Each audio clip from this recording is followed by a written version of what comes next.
Hey, are we ready? We're all here. So we'll call the meeting to order. This is a work session, so we don't have our usual kind of items at the beginning, and we can dive right in. So first item is the compensation study results. Greg probably just gets to kick things off, or I don't know, Lauren, I'll kick it off. I don't want to hand him something in his bus right away. second week. So just letting you share, Lori, sorry. Oh, there's Lori, great. As you all know, we have been in the process of doing another salary survey, this time with Graves Consulting, run by Lori Graves.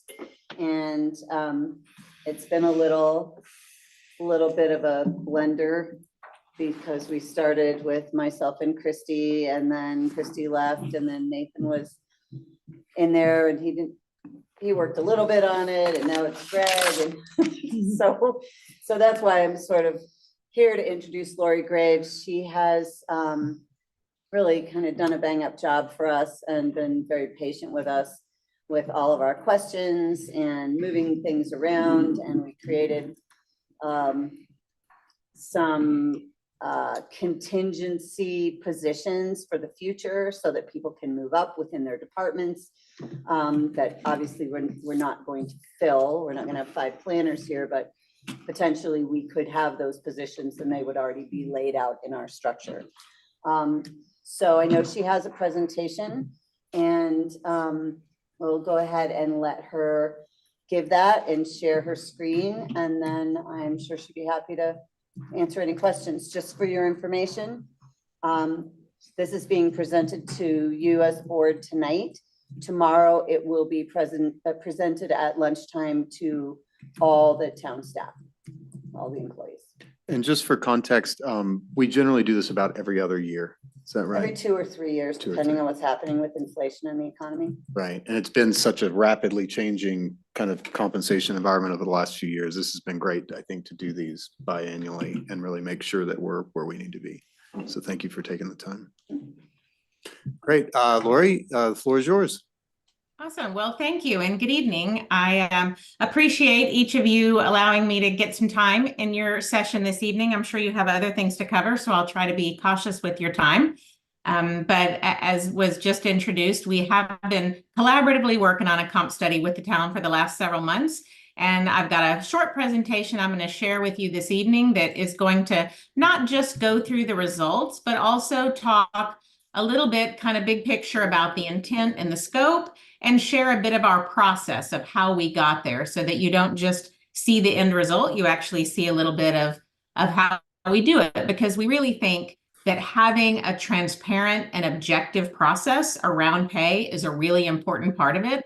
So being able to share that transparently with you, and then as she mentioned, again, with employees tomorrow, I think is a key element that drives trust and satisfaction among your team members. So with that, I'll start with just a very brief overview of Graves Consulting. We are a human resource consulting firm that specializes in working with the public sector.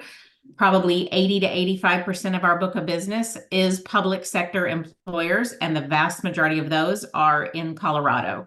So many in resort areas such as yourself as well, in the mountains. And so we also understand not just the uniqueness that comes along with the public sector, but particularly that comes along with being in some of the areas, right, where the town is. So little bit of an overview of our team. I like to say that we're small but mighty, and we tend to stick to what we know.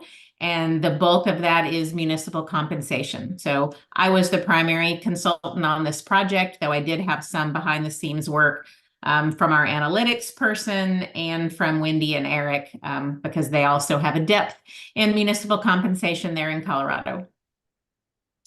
So, big picture, I like to start with what was the original intent and the scope of the project, right? I think it's no surprise to each of you that clearly the intent is to ensure that you can continue to recruit and retain the talent that you need. And one of the key ways to do that is making sure that you're paying competitively to the market.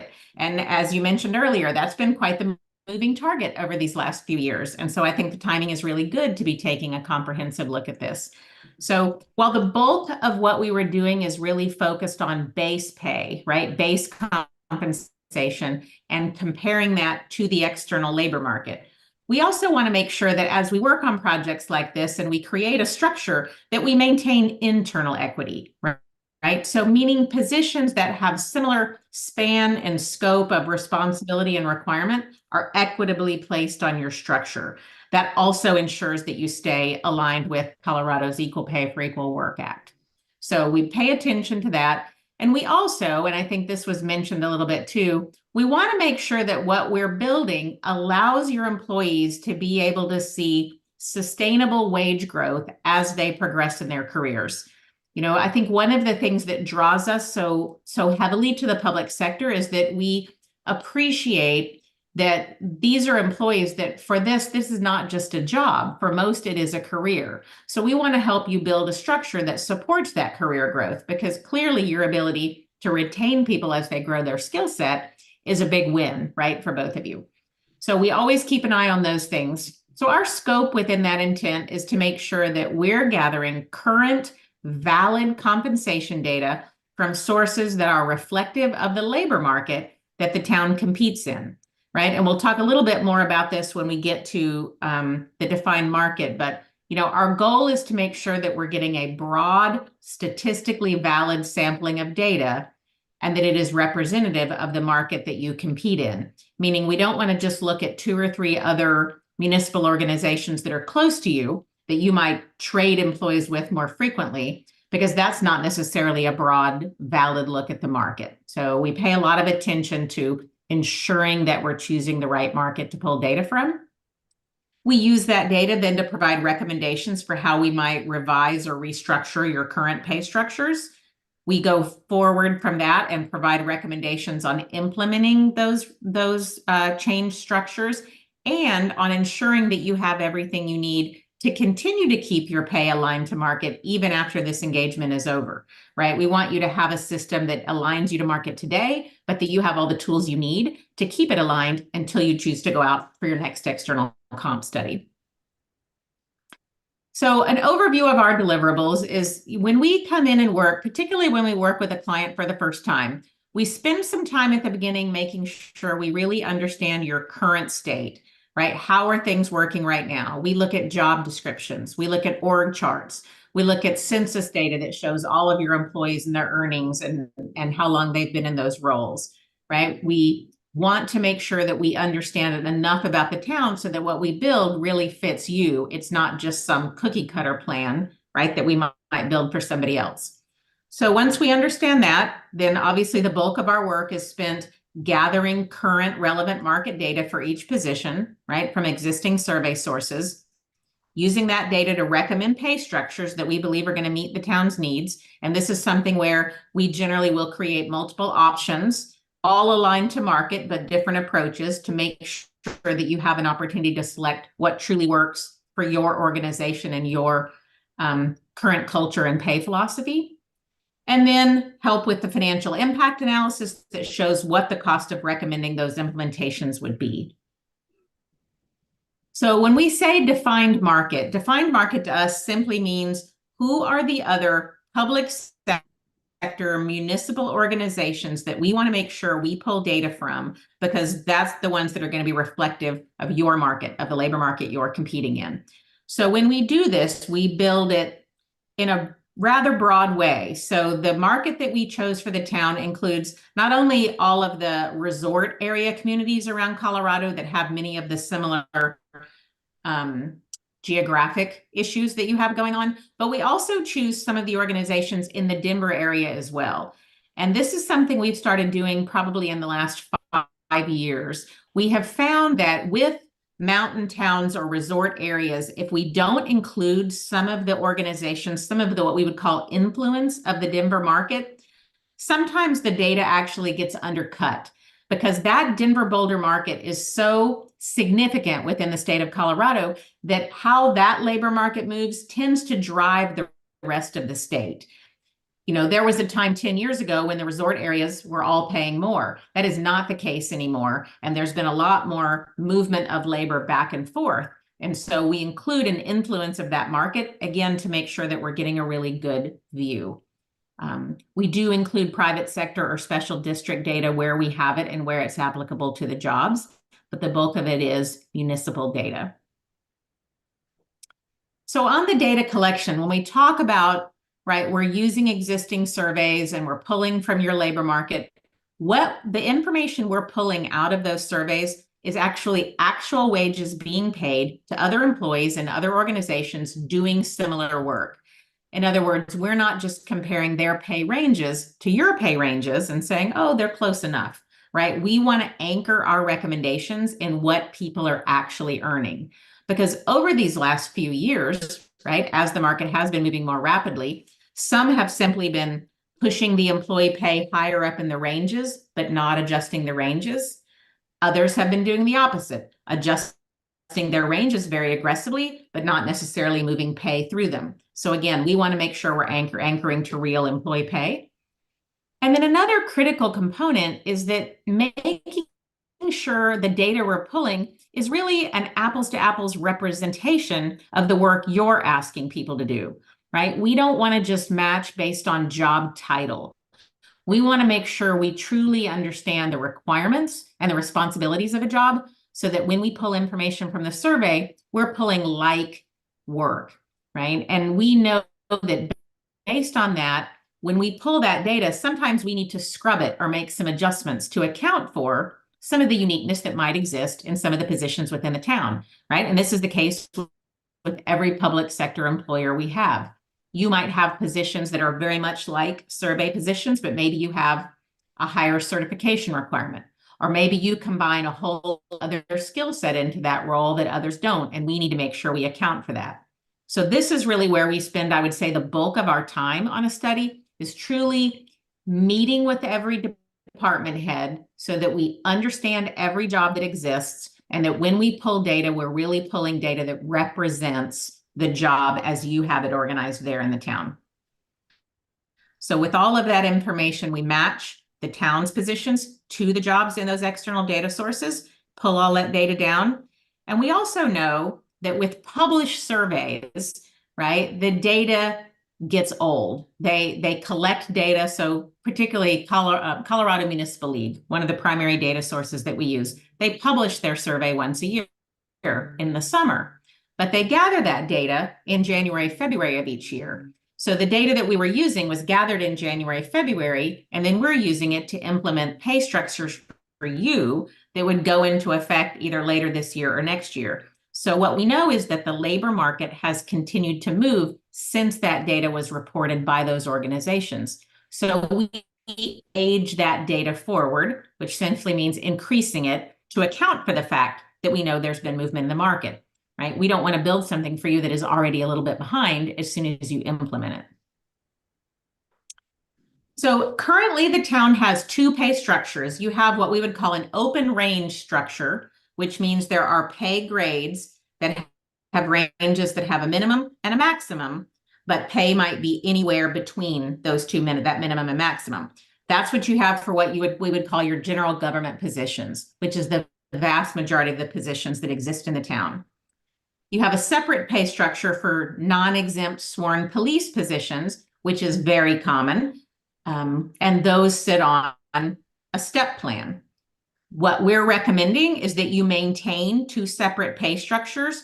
We're simply redesigning them a little bit to be better aligned to market and a little bit of compensation best practices, and we'll talk through that as we show them, right? Your current general government structure has ranges that range from 30% wide to 55% wide. Width simply means the distance from that minimum rate to the maximum rate.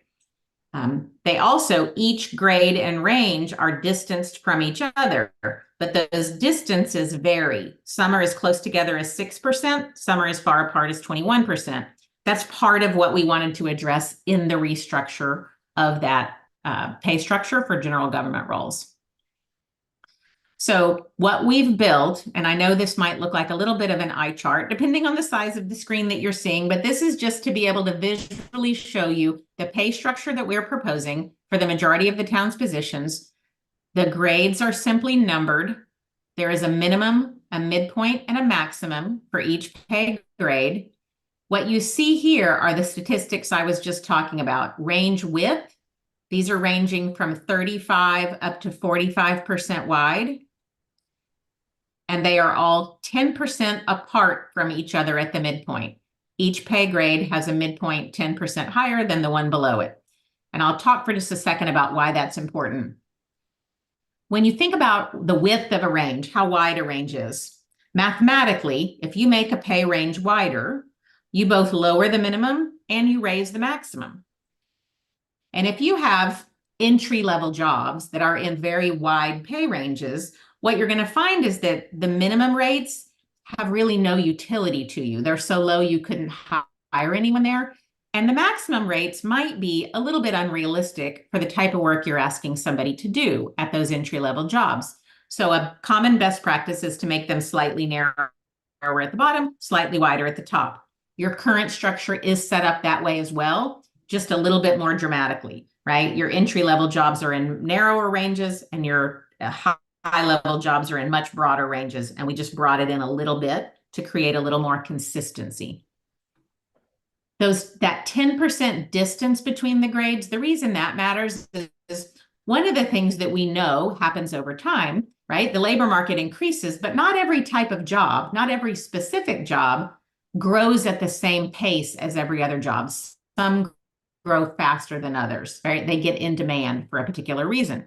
And what will happen over time is certain jobs will need to be upgraded to the next grade to keep up with the market for that type of work. And when you find yourself needing to upgrade a job, you want to know that there's going to be a predictable distance to get to that next grade, and you can build your internal pay practices around that so that it is consistent no matter where it happens in the pay structure or within any pay grade. So this is what we call the open range general government structure majority of your employees would sit on. For the sworn non-exempt police, which would be the cadet, police officer 1 and 2, and sergeant, what is very, very common in the public safety market are step plans. And this is a step plan. That's what you currently have, and that's what we've built. And this step plan simply acts just like pay grades and ranges like we talked about. It has a minimum and a maximum, but rather than pay being anywhere in between, pay is at specific steps that are set, right? And each step has a value. So what you can see is that police officer 1 works themselves through 6 steps. Police officer 2 starts around the midpoint, works up a little higher. Police sergeant then starts and works up from there, right? It's a very common system and one that I'm sure you're probably familiar with because it's what has been operating currently. These are just rates that have been more aligned to the police market in your area. So while the bulk of what we did was focused on base pay, as I shared, we did also do what I would call a high-level benefits comparison, right? We looked at the primary elements of the town's benefits package. That would be the cost of your health plan for employees, what you charge employees monthly for the health plan, the retirement plan contributions that the town makes on their behalf, and then the elements of paid time off, vacation, sick, holiday pay. When we look across all of those areas, this is probably not a surprise to any of you because you've clearly done this purposefully. The town is highly competitive, right, across all of those areas when compared with public sector data for the state of Colorado, particularly the health insurance, right? The subsidy that you guys provide on the health insurance is a huge hiring and retention tool and a big win. And we see that as a huge benefit. So really, from a big picture, key takeaways, right? The good news here is that the new pay structure that we're building, while it is similar in structure to yours, it is better aligned to the current market, which means it is providing all of your employees with pay grades that have a higher maximum rate than they currently have. So a little bit more room for growth as they continue through their careers. And the other good thing about this is that the town has obviously done a good job of keeping relatively current with pay, because at the end of it, we find there's only 2 employees that have current pay rates that are below the minimum of the new range that we're putting them in. Normally, when we work with a client for the first time, we would see more than that. So that's a sign that obviously you've been paying attention, right? And keeping pay moving along.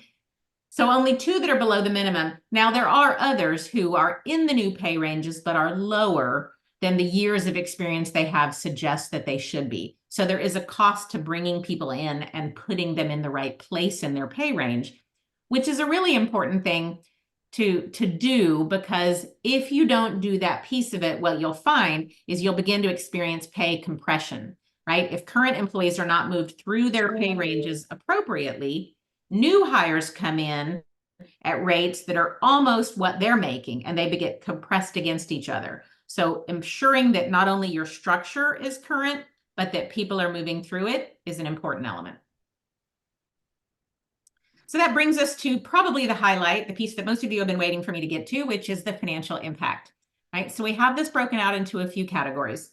The implementation cost of putting in that new general government pay structure that I shared and moving employees to the appropriate place in their pay range based on their experience is about a little over $286,000. These numbers, by the way, are annualized numbers, but they are base pay only. So they do not include the other payroll tax and benefit related costs that come along with it. Right? So implementation for general government at a little over 286, then a fairly traditional 3% merit increase, which again allows employees to continue to move through that pay range. For your general government employees, a little over 125,000 annualized. And then taking those sworn police positions, police officer 1 and 2 and sergeant, and simply implementing the new step plan, which is higher than the current, putting them on the same step but on the new structure, has a cost of about $70,000 annualized. So that rolls up to about $482,000 as an annualized cost impact. And with that, really the last slide I have is just kind of sharing next steps, which is this new pay structure, if it's approved, would be implemented immediately for new hires, meaning as you hire people in, effective after its approval, you'd be placing them in the new pay structures and basing their pay on that. Current employees would see the pay increases that move them into the new structure and bring them up to where they should be at the beginning of January. So the pay increases, what'll happen for current employees is that'll happen, there'll be multiple increases happening. Part of it will be the increase that gets them onto the new structure and puts them on the right place. The next piece would be that 3%, what we call fixed merit, right? Fixed merit simply means everybody gets the same 3%. And that 3% fixed merit roughly corresponds to about the CPI and inflation. It's not an exact correlation because frankly, what we're tracking through a comp study is the cost of labor, not necessarily the cost of living. And so we try to encourage our clients to move away from language such as cost of living, because the reality of it is nobody's really been giving cost of living increases for probably the last 30 years, right? If we had all been getting true cost of living increases, we'd all still be able to be, one income families that can buy a house and put all of our kids through college. But unfortunately, right, our earning power has eroded because what we base comp on is the cost of labor. So with that, that's the end of the presentation, and I'm hopeful that there are some questions I can answer for you.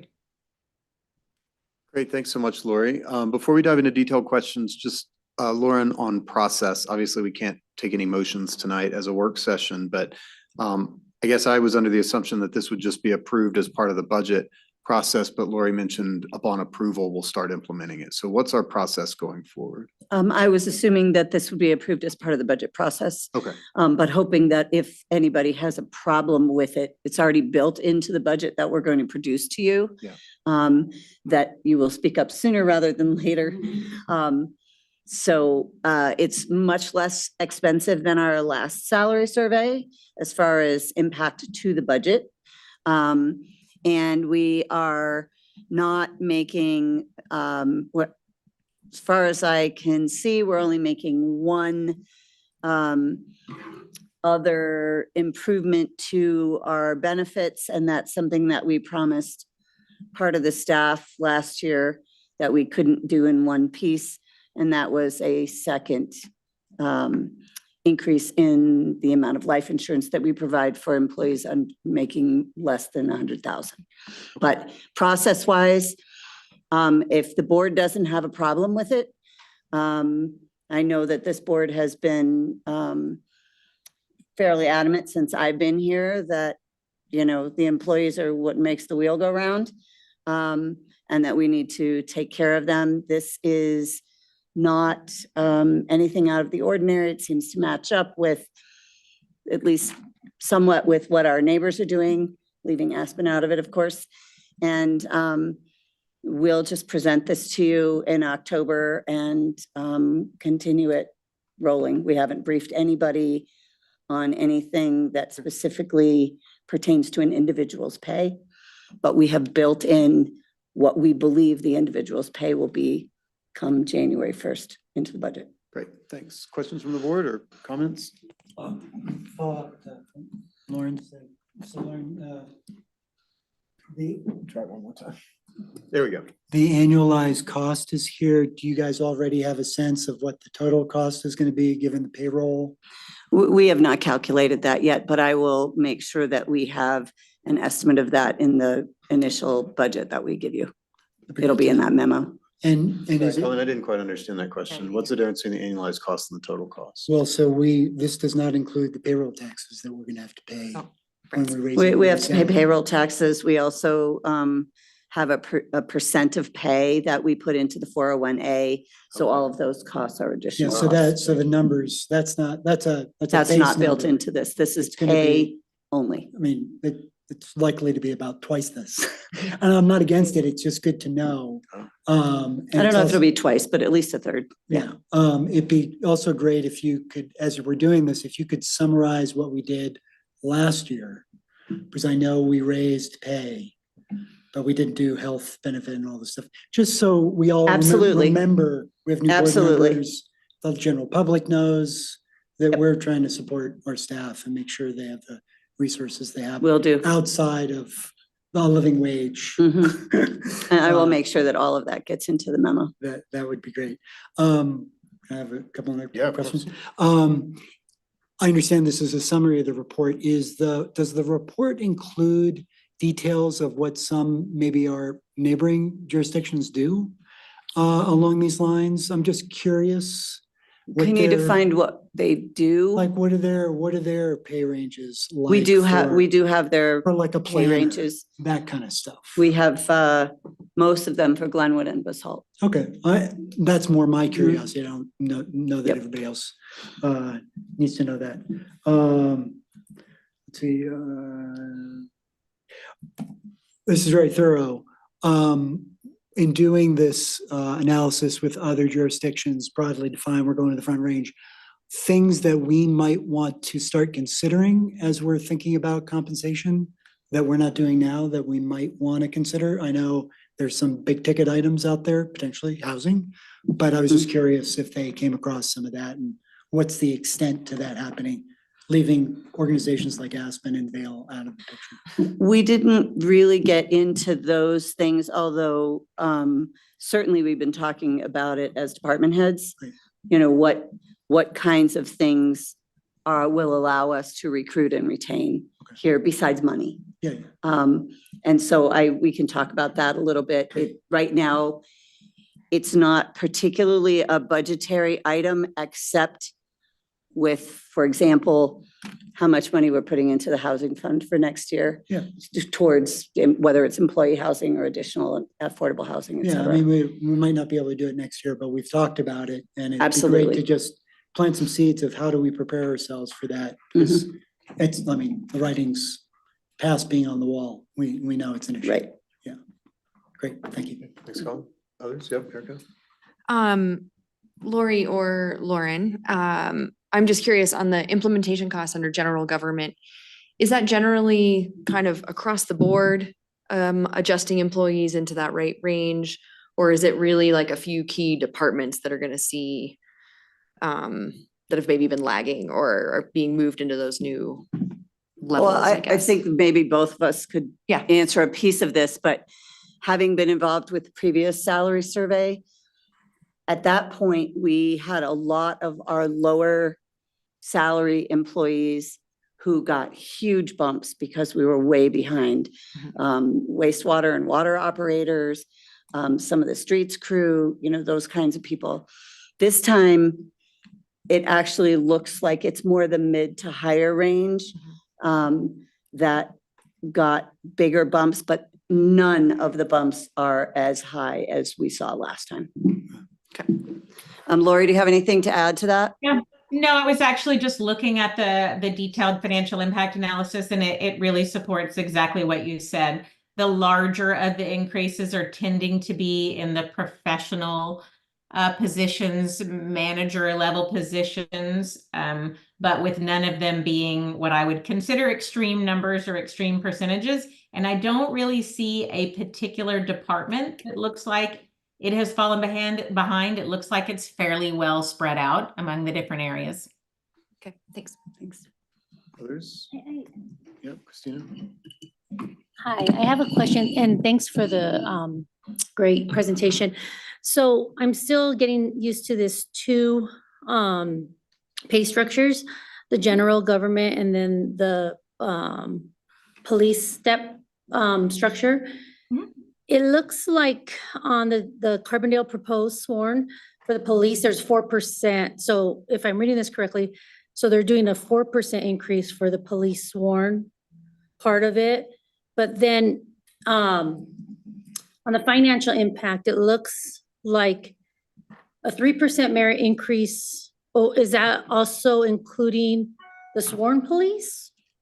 I can Yeah. answer that. Okay, sorry, No. it's a little confusing. When we went to the step and we were giving COLA, that 4% is across the board with the police, that they go to another step every year and they will automatically get that 4%.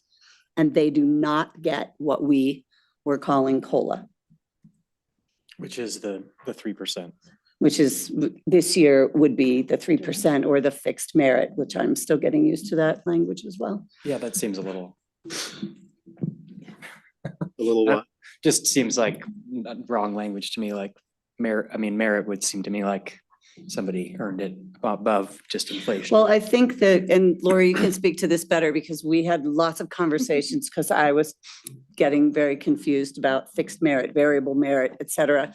But as it was explained to me, and as I understand it now, or at least I think I understand it, the reason it's called fixed merit is because basically it is a reward for more experience, more longevity, more loyalty to the organization that moves somebody up through their Okay. pay range. Is that right, Lori?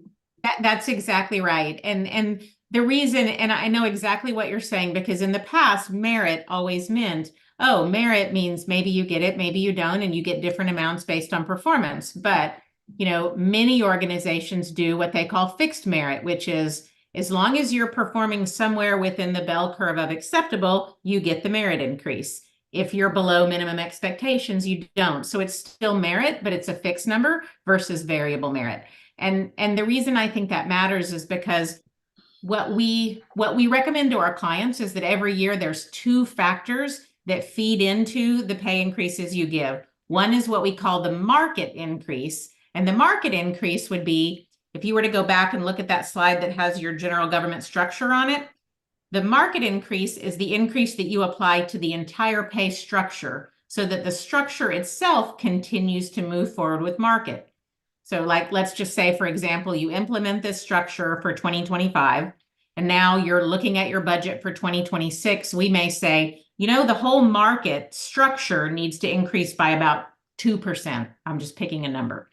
And if we increase the whole ranges by 2%, you'd increase employee pay by 2% just to keep people at the same place in the range they were before. So the market increase just applies to the structure. The merit increase is what then moves them further through the pay range so that newer employees can come in at lower numbers. All right. And so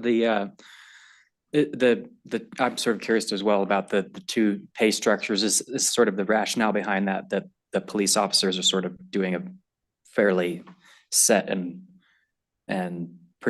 job that has sort of very clear expectations as opposed to a planner who might have different experience or something, Yeah. or is it a statutory thing or? No, it's not a statutory thing. We didn't do this before 2 years ago. Uh-huh. It was recommended to us. It's what most police departments do. It is an encouragement for police officers to move from police officer 1 to police officer 2 and move up, because they will get stuck at a certain point where they will no longer continue to get increases unless they promote up. That's why you'll see that on that chart, if you could show that again, Lori, Sure, on yeah. that, on the chart of this step, that they don't go all the way to the end as a police officer 1. They don't go to step 8, because by the time they've been a police officer 1 for 6 years, they should really be promoting into police officer 2.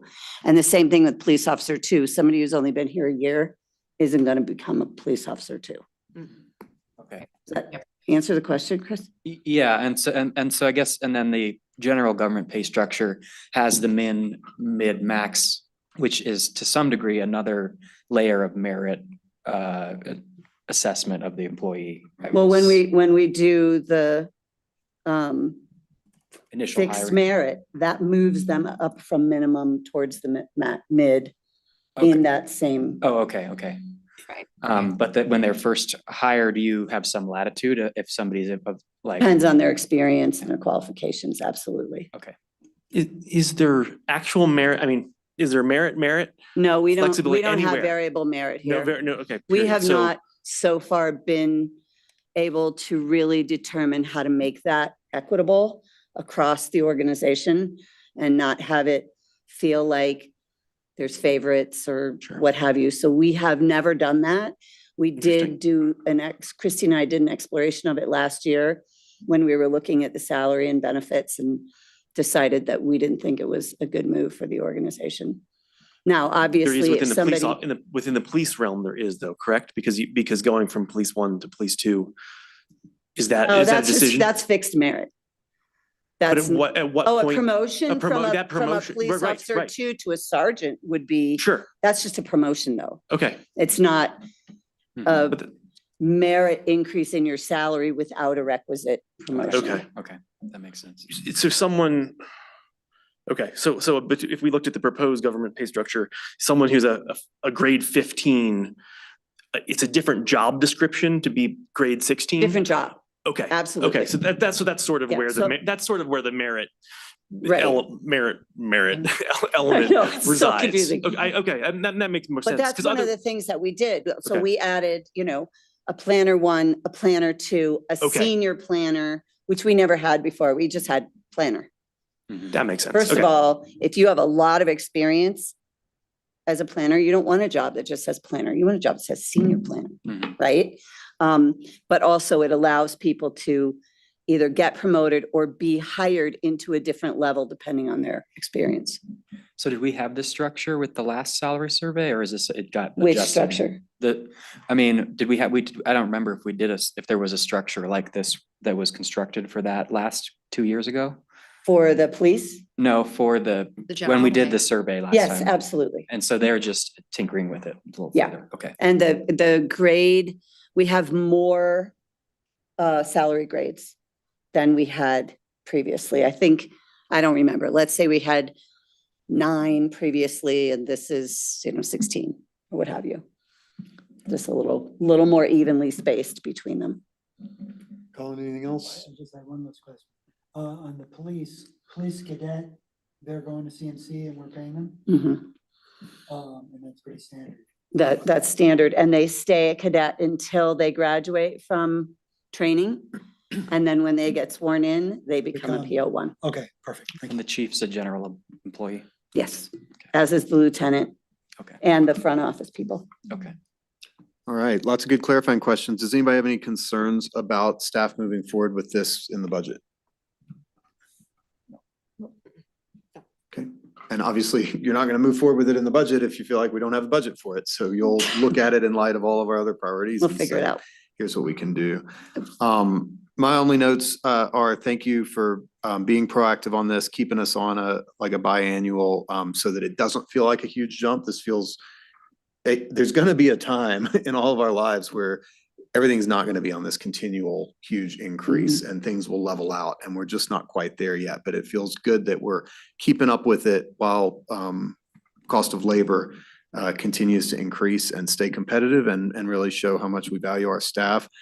We can't get any of our priorities done if we don't have really top quality staff in all of these roles. I'm proud to see that our minimum wage for the town is now above $20 an hour. I think that's really something to celebrate.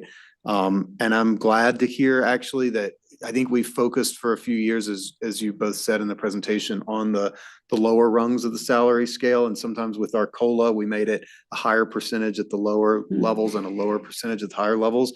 But it's also important to have competitive salaries for our leadership. So it doesn't bother me that with department heads and directors and other managerial positions, they're in roles that can make really big mistakes if you don't have the right people there, and also can do a lot of really good work if we can recruit and retain top quality talent. So I think leadership's critical to our success, and I'm glad to hear that we're putting some of our money there. I'll make one more comment, Yep. Ben, if you don't mind. I know these numbers seem really big. When you talk about, $400 and something thousand, but please keep in mind that at any one time, we have approximately 70 full-time employees and we can get up to 90 employees. So this is being divided amongst all of them. Okay. Quickly, I thought this would be on here.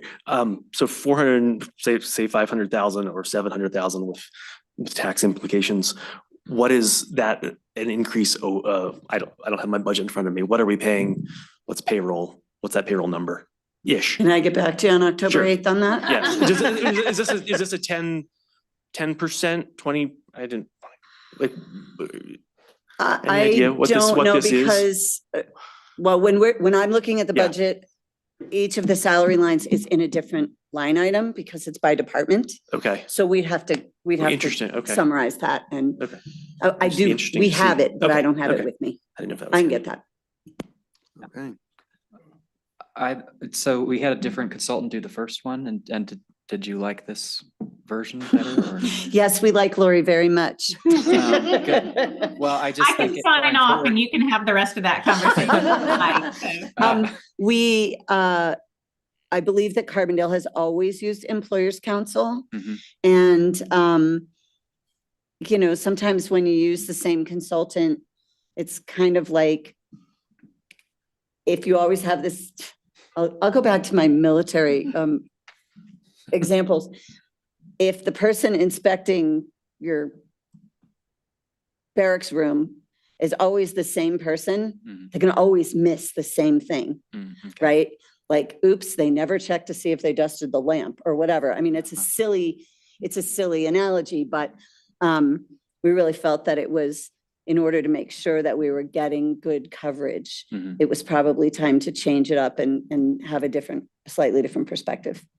Well, I just really appreciated the whole presentation. I thought this seemed more transparent than the last survey thing. And I think there's a flip side to that equation, which is like they can start from square 5 instead of square 0, hopefully, and maybe do maybe a light survey in 2 years or whatever, and not have to reinvent the wheel, basically. I think so. I think I'd recommend trying to get them to do it again when we Well, go back. thanks, Chris. It's very interesting because I didn't exactly survey this, but I know that Lori, her firm does the salary surveys for at least 2 of our neighboring municipalities, so she knows the market very well. So I think that probably helps. Yeah, anyway, so thank you, Lauren. Thank you so much, Lori. Thanks, Lauren and Greg and everybody who's spent time on this at the staff level. And sounds like the board supports putting this into the budget, and we look forward to next steps. Thank you. All right, thank you. Thanks, Lori. Good evening. All right, next item on the agenda is building code adoption update. I see Aaron and Jeff here. Please join us. And it sounds like this is an update. High level view high level. All right, well, you let us know what feedback you need tonight so need that to we go make sure we on? give it to you.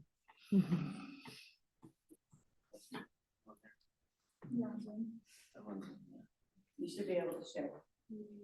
Oh, you're on as an attendee. I can take care of that.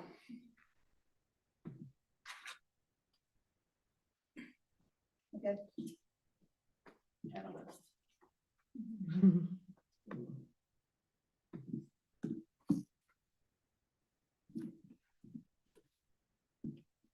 Wants to start this?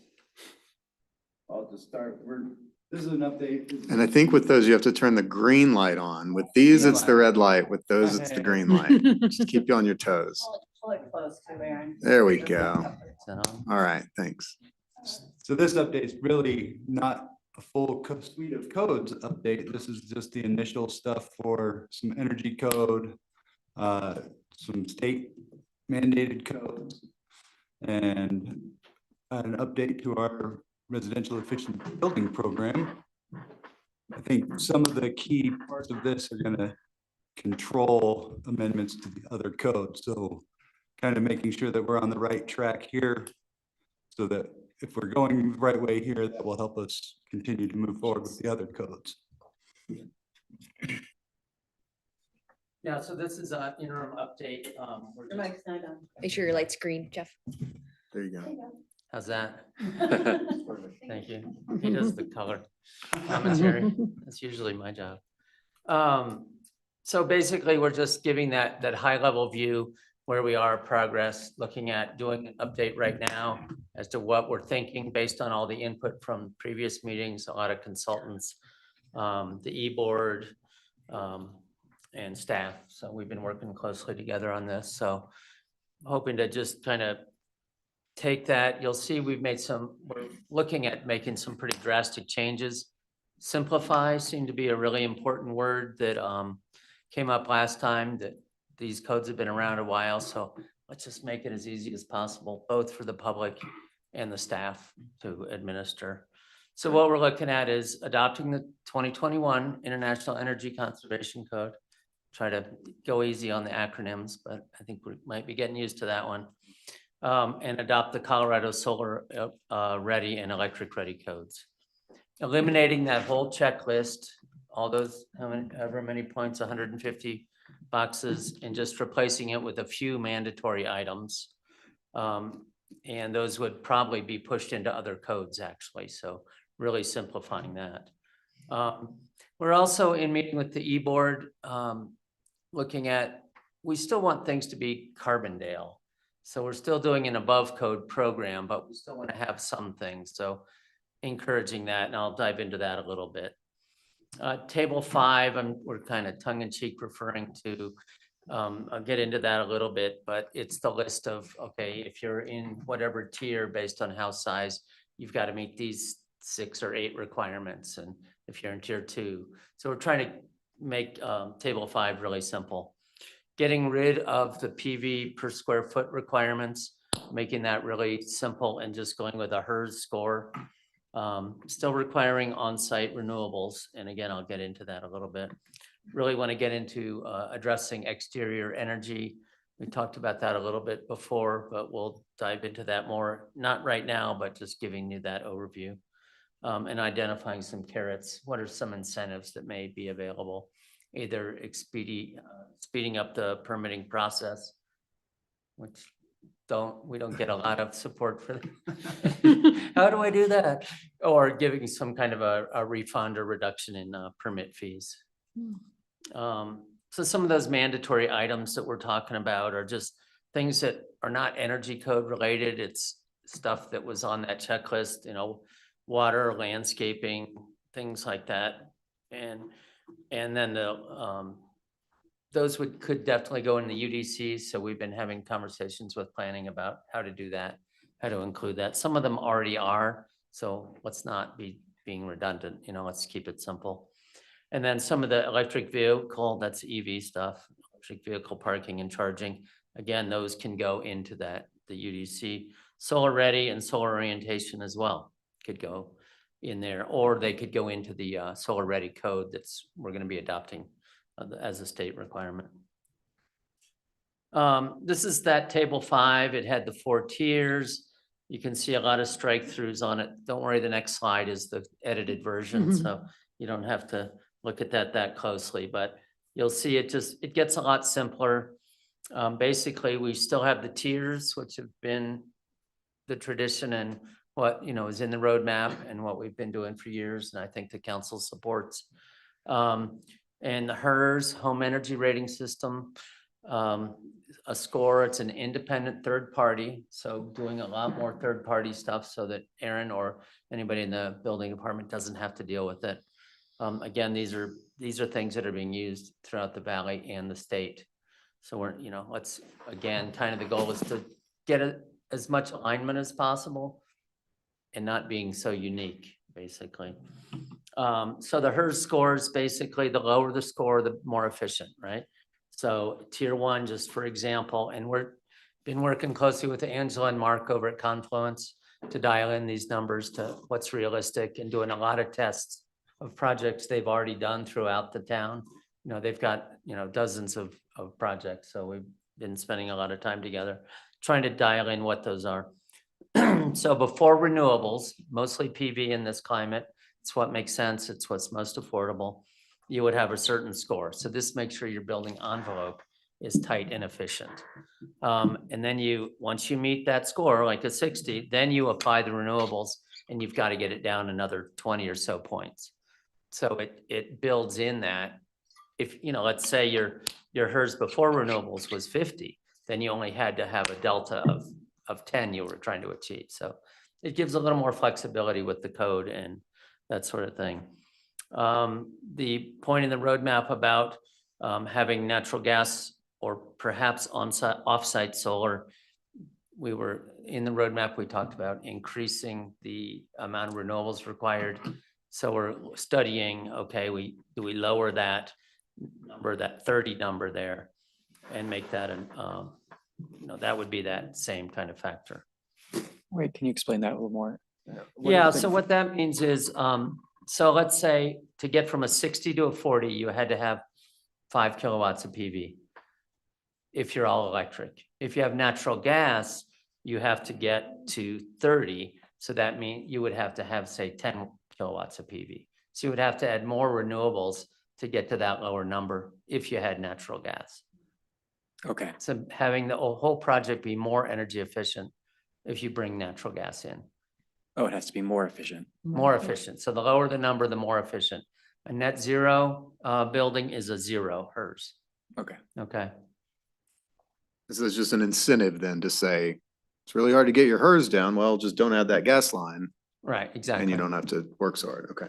And these all have, exceptions as we go along, for if you, for commercial, I get a call from somebody at the Clay Center, like, hey, we need gas for our kills to, we're doing this new project. So, okay, there's an exception for industrial processes for the first number of years. So we're not eliminating those things, but we're saying, hey, you just have to be more energy efficient. The last is the innovation items, and that's I'll list what some of those are, and we're brainstorming those, what makes sense. Again, That slide on. It's just in the table. It's, at the bottom line of the table. Oh, sorry. Got it. yeah. So like maybe the first tier, you have one innovation item, you've got to check. Tier 2, you have to have 2, 3, 4, et cetera. Again, we've been kind of brainstorming, like, how do we make these as simple as possible, right? So for And administration. it'll be a bigger list than 4 items, so they can select out of that list. Okay, so it's a pick one. Pick, Pick yeah. I one, mean, pick here's two, here's pick some 3. examples, like an advanced building shell, like either straw bale or straw clay or SIPs or, some kind of unique system. Ground source heat pump, not just the air source. These can be a little more expensive. Having some proper certifications that you can say, hey, we actually are net zero and we're certified to do it. Using battery storage, life cycle costing, looking at low, the future is going to be about low carbon in the building materials, so low embodied energy. So we're trying to bring that number down as far as possible. And so far we've got about a dozen items we're thinking about. We need to vet those and see what makes sense. Same with the score. Is the tier 1 0 or is it one efficiency item? So we're vetting that. This is just the high level view that we're looking at on this stuff. Just the last thing is the exterior energy.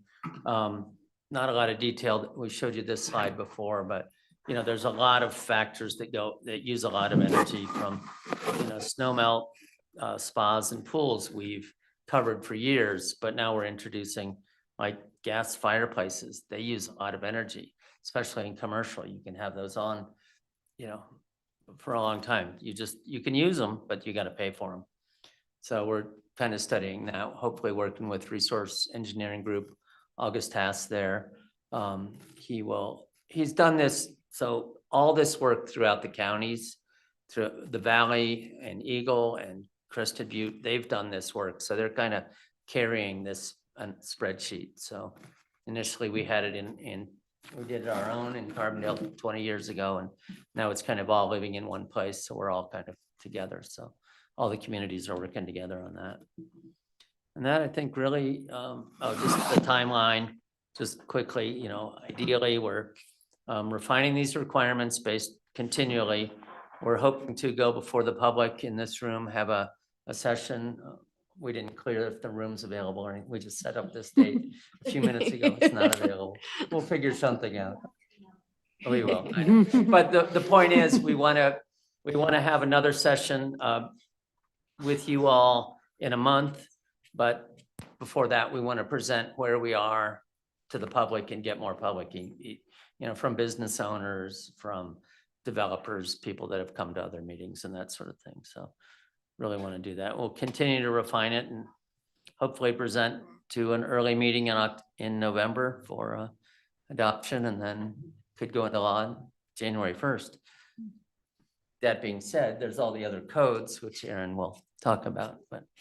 So we want to pause here and just talk about this one and then talk about the others, or do you want to give us the whole? Good. We can kind of split them apart from each other at the moment. Okay, so tonight's obviously not the night to decide exactly which of those elements, but I think high level, does this feel like we're on the right track? Is there anything that's kind of a red flag, or that we need, that we want the team to really focus on as they take their next steps and get that public input and bring it back to us? Any questions, comments, feedback along those lines? My only Ross? question was the extent to which sort of third parties are used, and then to whom does someone appeal an analysis? How does that work exactly? If Like I the imagine HERS some of these determinations are kind of consequential for getting a building permit. And so I know if it's all in-house, then we have the Board of Adjustments theoretically.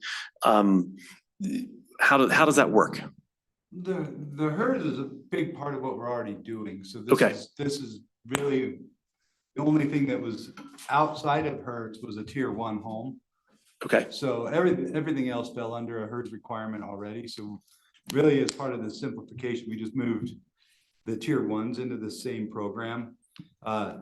So it really is not much different than what we've been operating under. But the other options would be like Energy Star certified home. So I don't know if you don't make those three, then we usually goes to the building official, and then it still could go to the Board of Adjustment, I would assume. But maybe Erica knows. Well, and I'll add, as a former HERS rater, the homeowner is who hires the HERS rater. So they're a third party, but it's not like a town staffer who's a HERS rater who's going out and doing the HERS. And so the report that the homeowner and the HERS rater would get, ideally, they're kind of working through it. Like the HERS rater will go through a draft and be like, well, here's how your plans are so far. And we've hit a HERS score of 75. So look at this, we could adjust the insulation, we could put more windows or less windows on the north wall, that kind of thing. So there's a lot of, you see all the variables. And so then they would have their report that then they submit with their building plans. And that's kind of the idea behind the simplification of this process Yeah. too. We've had a lot of mandated extra things in the code where they affect that HERS without the people that are running the HERS ability to make changes Fix to it. that. So this gives a lot of opportunity to really play around. I mean, in theory, they could model this home all the way down to the second stage of the tier and have no PV. but they will have a very efficient building when they're there. Which my argument would generally be more efficient building is probably the bigger part of where we need to go. I think that's, I mean, the energy production is great, but I think a more efficient building, less energy production is needed in the first place. Yeah. So Well, and I think it's a neat tool for the homeowners and the architects to like have access to throughout the process instead of it being like, oh, I'm just gonna meet this checklist. But it's like an interactive, like, here's how much energy my house is gonna use. Yeah, So- what we were seeing with the checklist was somebody in an office would, maybe it was the architect would do the checklist. Mhm. And then the general contractor would never know about it. And then the installer would never have heard of it. So it's like, and then he would go out and fail it. It's like, oh, I didn't know. well, or we get a checklist that they pretty much checked every box that they think they possibly could without regard. They never read the ordinance, which is, why we included that as a big document that takes a lot of reading and involvement to try and get through. And they just look at it and read the sentence in the checklist form and fill it out and never went and actually looked at what the real requirement was. And so many things where we look at it and plan and go, this point's gone, this is not applicable. And it took a lot of time, and it takes a lot of time in the field to really manage it. And you're saying the REBP ordinance, we would be striking in its entirety, essentially, is that the goal? Essentially, that would be Okay. gone. It may still be called that. I don't know when we get to the very end of this thing, but if there's anything left, it'll be very short with probably the innovative items lists and the tables that Yeah, we're it could needing to have deal that. with. It could have it's an ordinance that is just the energy code adoption, and it has a few caveats in it. Okay, other questions, comments, feedback? I think the simplification is great. Yeah. I think, yeah, and aligning with our neighbors. I mean, we've heard that from contractors of just trying to make it, because it is education a lot of times for them, so just making it easier to still meet our goals, I think is really great. So thanks for all your work on this. Yeah. Colin? Yeah, I want to echo that. I think this is great. I really appreciate also getting some help to pull this off. I mean, this is a big lift. We're way behind. So it's nice to see this coming forward and being able to potentially, pending a few other changes, adopting for January 1. I think that's a great goal. So thanks for all the hard work. And we can hear about the other codes. I mean, my only comments on this one are consistent with the rest of the board. I think I really appreciate the focus on consistency, simplicity. And I would just encourage you, as you look at those innovation items and anything that's unique to Carbondale, like, do we really need it? And how feasible is it? And is that going to be the thing that makes it really hard to build an affordable housing project or some great commercial that activates the promenade or all these types of things that we want to see? I don't know that we need anything unique at this point. It seems like the whole industry and the state and everybody's moving in this right direction. Even with on-site PV, like, I would just be really cautious on those things that are unique to us and that add another additional element. As the grid gets greener, as we get people on electrified buildings, like, we're really moving in the right direction. So that's the part that, like, the innovation items, I'm very cautious there. Yeah, that came out of a meeting with the environmental board, and that was kind of like the push, we're eliminating a lot of green points. We're focusing more on energy, so. Well, and I think, like, I appreciate, Jeff, that you're kind of the father of the renewable energy building program and the checklist and all that, but you're also now sitting before us willing to let go of that. And I think that that's hard sometimes. And, like, I don't know where the e-board is right now, but, like, I think Carbondale was, like, way out in front. Let's build green. And now that's just the way that things are done. And so I don't know that we need to be unique, and I don't know that we need to be that far out in front anymore. Maybe we do, but that's the part of this that I'll be interested to see what you come back with on that.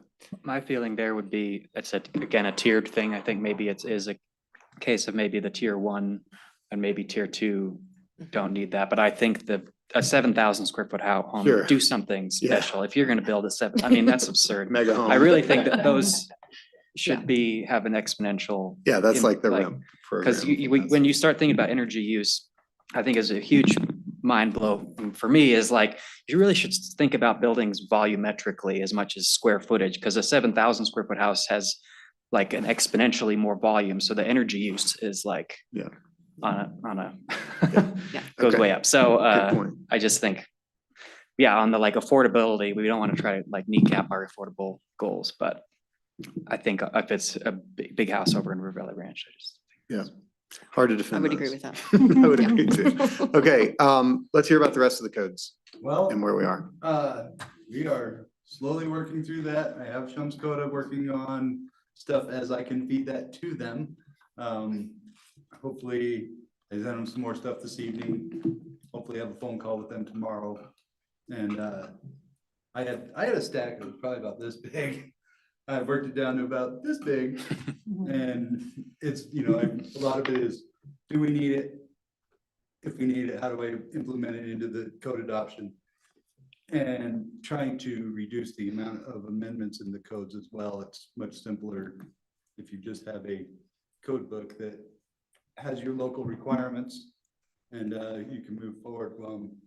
There's a few things that this energy code, if we're going like a HERS, then there's some things that will amend out of our other building codes because they're affecting each other. So try and get those to be aligned. And then, there's 9 codes that are outside of this. It's a big list, and some of them have never been adopted here either. So there's a lot of legwork going on in there. Okay. And what's the timeline that we anticipate for those? We just heard probably a Hopefully bring November. them all together. Okay, Yeah, it's a hard push, okay, but that's part of the reasoning behind less amendments. okay, great. And so you would try to do all 9 of these, like down to the property maintenance code or whatever? Yep. What is that? What is that? What Yeah. is- Exactly what it sounds like. I'll give you a good example of why we need that code.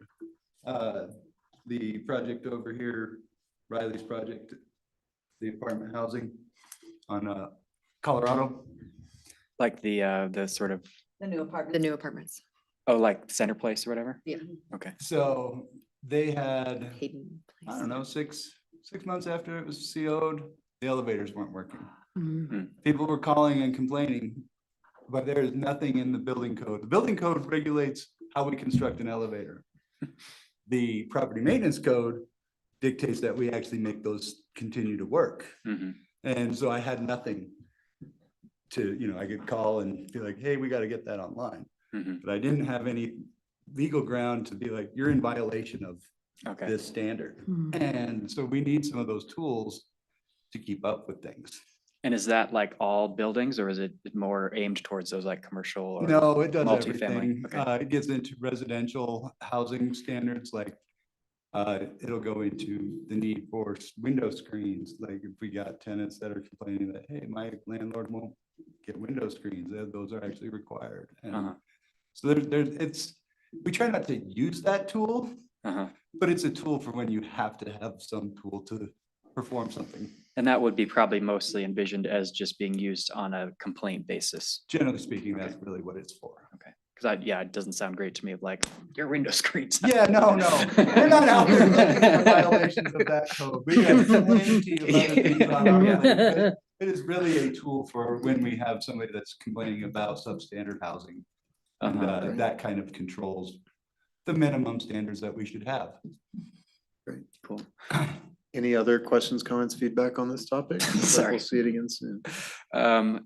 There's a mention of the fire code as well. How does that differentiate from, say, just the building code? So the fire code is actually a very different document from the building codes. The building code has it gets into the initial parts of the fire requirements, whether it's alarms, lighting, emergency lighting, exit signage, sprinkler systems, what type. But the actual systems are regulated in the fire code, and that's managed by our fire district. Okay. So okay. And so they are going to continue. I feel like there was sort of a gray area there for a while about like, is the fire marshal or the town who's in Mhm. charge of that or? We're working together much better than maybe had been done in the past. Okay. They do have a fire marshal. And I technically am probably still the fire marshal here. And, but he works well with me and, even things like, I have a lot of experience in other parts of this code and so we work together a lot where, in fact, like the Forest Service project just called him because they need the gas services to be signed off by the fire district. He's like, I don't know gas. So I'm going over there to work with him on the gas inspections. He'll sign off on it. But that's how they need that information in order to get their meters. And so we're working a lot closer together to. I wouldn't give it to them. I just, we have a history. Well- They thought they promised us they were gonna not do gas, but. All right, any other questions? They're gonna bring this back to us in about 2 months. Yeah, no, it's For sure. just a comment and just to reinforce, I think this board's very supportive of giving you the resources you need to do all this work. Because you also have another job, right? Only one? And so I would just hope that we all agree that we want to make sure Aaron has what he needs to be able to pull this off. It's effectively October. So we don't have a lot of time if we're going to make the January 1 Yeah. deadline. So hopefully, I mean, you know who to talk to see about get some resources. This last month, we've had a huge influx of permit submittals. I don't know how many have come in again, but the pile just constantly coming in. So it makes it very hard to work on code because I have contractors that are needing to get permits out the door. And inspection wise, we've done nearly 50 inspections a week. I mean, I have a field inspector, but he's new. And so I work with him a lot to kind of make sure when he has questions that he knows what he's up to and checking that work as well. So there's a lot happening here besides trying to get time on codes. Okay. Yeah. Well, thank, Aaron. I just, one little piece of information, we are still using our contractor on the Front Range for plan review.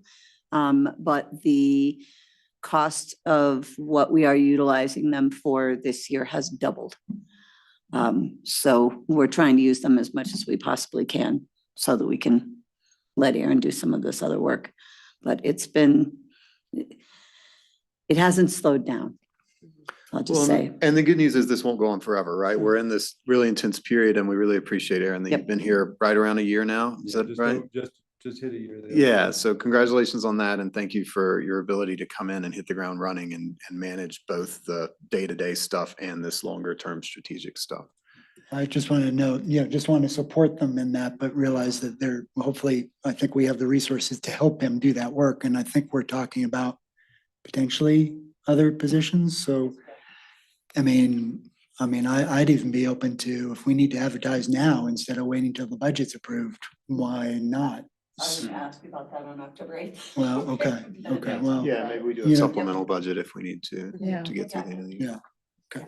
Okay, great. Do you have the feedback that you need? Yep, I great, thank think you. That's what we're looking for. Okay, great. Thanks so much. We Thanks look so forward to much. the next steps. All right, thank you. Clearly, the innovation points thing was kind of a trial balloon, so I got some good info on that. So Okay. I will report back. Thank you, guys. All right, now we have some fun updates. Another meeting. Andrea is up with an update from the Carbondale Chamber of Commerce annual report. 4:30 to 5:30. Andrea, I feel like we have a bad habit of accidentally scheduling this the night before your biggest event of the year. Oh, God. Because I feel like that's exactly what happened last year. And I feel like she always goes last after 12. Right, last year it was really Oh, late. It was no. really late. Next year, just say it's the night before the conference. Can I have a Yeah. different night? Can I have A instead of I C? did not make it There was another option. I'm out of town for a conference. Okay. I appreciate the option and also going early. And I apologize, I won't be able to stay for here.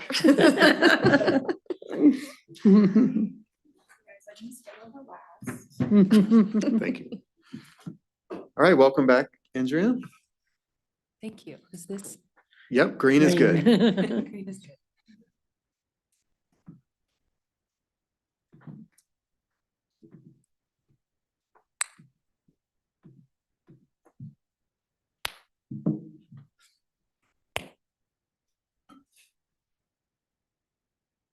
There you go. There we go. All right. Thank you again for having me. I have just a brief update for you all. This information is in your packet. Spice it up a little bit so everyone, it's not just like PDF documents. So there's more to this. But again, just wanted to thank you for having me. I thought it would be helpful just to kick it off.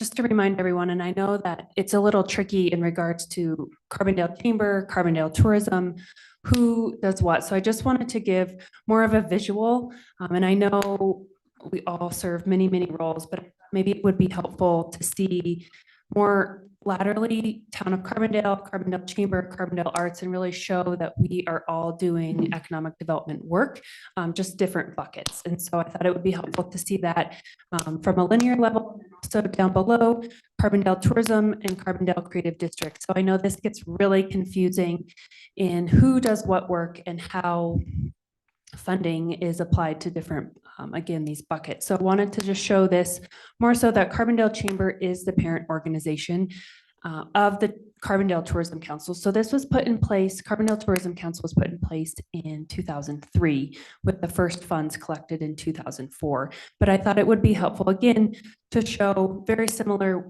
with Carbondale Arts, how Creative District is an entity of. So again, they do different work well together, but just thought that would be helpful. So hopefully I didn't actually cause more confusion, but just wanted to point that out as we get started. And again, specific to Carbondale Chamber and Carbondale Tourism, they have different boards and different budgets work very closely together. We could, of course, draw the lines of like Carbondale Tourism works with the town and also the Creative District, but it started looking like spaghetti. So we just left it very clean. And again, going back to Carbondale Chamber, and that's why I'm here tonight, but also our mission. We work with our businesses as well as members of the community to make Carbondale a more vital and dynamic place to live, work, and play. And again, I think that that works really well with Carbondale Tourism being under this umbrella. I also wanted to share Carbondale Chamber not only serves just our own mission, we are a business, which I think is hard for some people to remember sometimes because we are also representing all of our members. I wanted to share some of our goals for 2024. We really have been striving to continue to be in really great budget health, and I'm really proud to report that our reserves are in a really good place. We also are really building upon the success of our program and all of the different benefits that we offer, continuing our trustee outreach. I know some of you have met with our executive committee. I know Christina and Jess serve as our trustee liaison for both Carbondale Chamber and Tourism, and Erica was in that role for many years, so thank you very much. We work closely with Colin as well, just because we get to see him on a daily basis at the 3rd Street Center, but would be happy to reach out, and Ross, maybe we can grab coffee or something, that would be great. Also, another goal of ours was to build upon the annual business confluence, which is tomorrow. I know most of you will be there, so thank you. And really working to increase the number of attendees. We're right up to 100, which is exciting. That's always our goal. And then also really wanting to expand the information that we're bringing. And so this year we've also expanded our panel to include media representation. So the Sopra Sun will be serving on that panel, which I'm really excited about.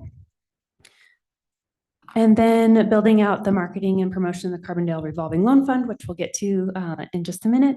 And then continuing to bring value to each member within the member benefit tier. So we have 4 different tiers within the Carbondale Chamber, and I'll dive into that a little bit more. These are just year-to-date statistics. Again, it's all in your packet, but thought I would highlight a few things, so we won't go through all of them.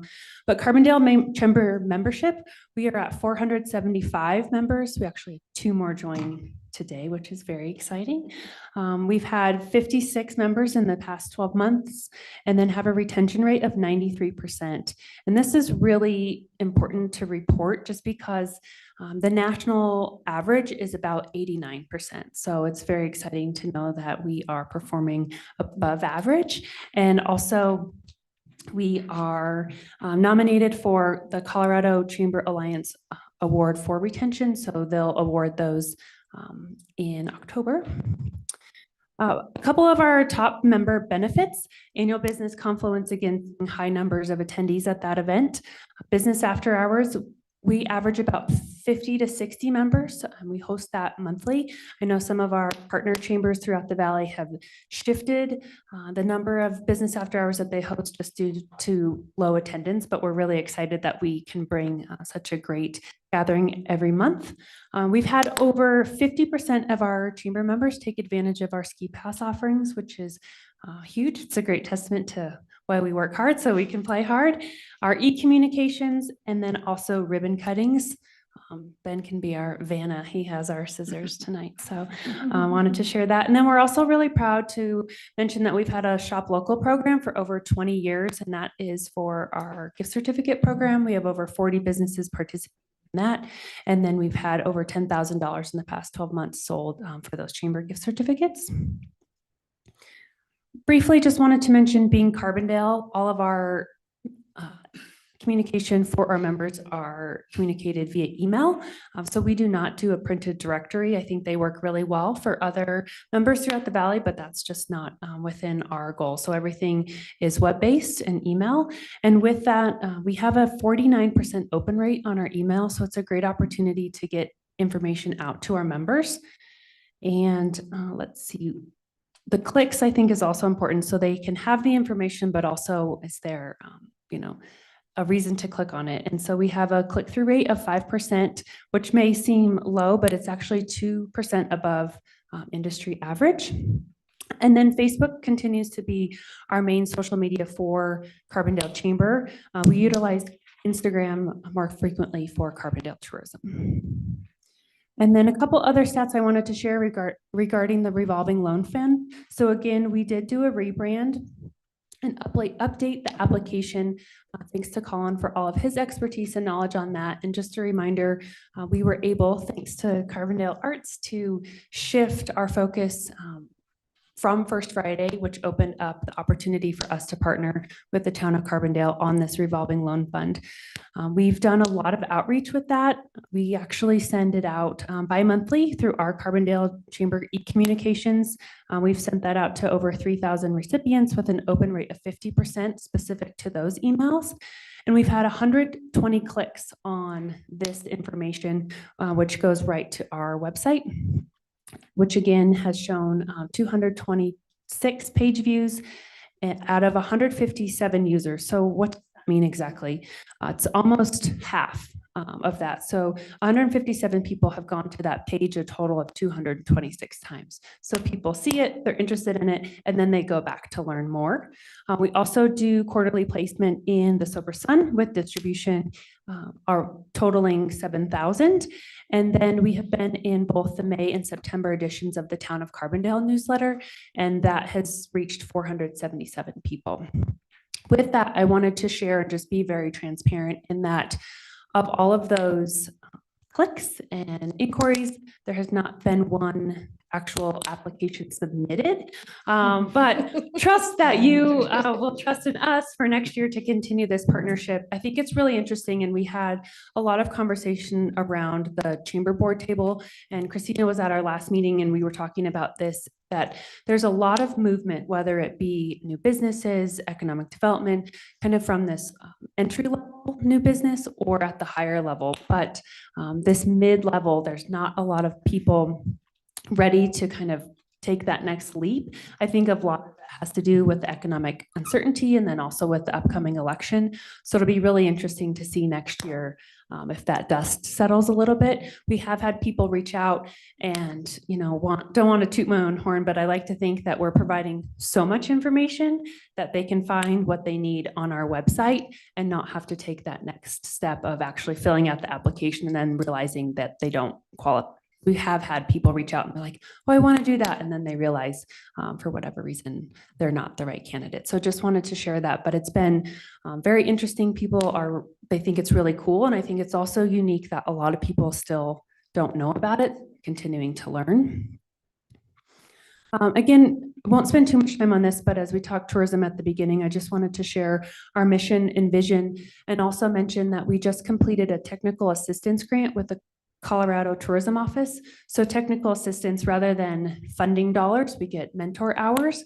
And so with that, we just completed this process. And so now we'll be moving forward to create an updated mission and vision, and also what does that look like for our board? Really moving away from reporting at board meetings to more engagement. Also just wanted to share, and I touched on this briefly at the last meeting that I attended virtually, but we're looking at launching a grant program in 2025. And the findings from this report that we just did with the technical assistance showed us that events are very important to Carbondale, which I would anecdotally say everyone in this room would agree. But with that, let's utilize those dollars rather than hosting a signature event for Carbondale tourism from a capacity piece. Let's promote the events that are already happening and do what we can to help extend the reach of those events. So looking again to do this grant application. So I wanted to tease that a little bit more. That team, which will be made up of Carbondale Tourism Council members, will be building out that grant. Still looking at a launch of 2025 for that. And then these charts are really small. They're in your packet, but I wanted to share because we have been working closely with Carbondale Arts on some really unique opportunities for visitor data. And we've taken some deep dives into it, but I just wanted to share over the past year, Carbondale has had 45,000 visitors with, I have to move my scope here, an estimated visitor spend at $6.6 million. It's also unique because this will break down where our visitors are coming from, which would be the Front Range. But it's also unique in that I think it's number 8 on the list. 8 and 9 is Texas. So I know oftentimes we're very quick to judge kind of who's here and who's taking up all of these rental properties, but it's actually, it'll show that they're staying 1 to 2 days rather than over 8. So I just thought that was really interesting. So kind of a plug for when the time comes to, please utilize us as a resource as well as Carbondale Arts, because we do have the same data. We think it's really helpful for the stakeholders that we're all reporting on the same numbers, but happy to help from the economic development standpoint of looking at this data.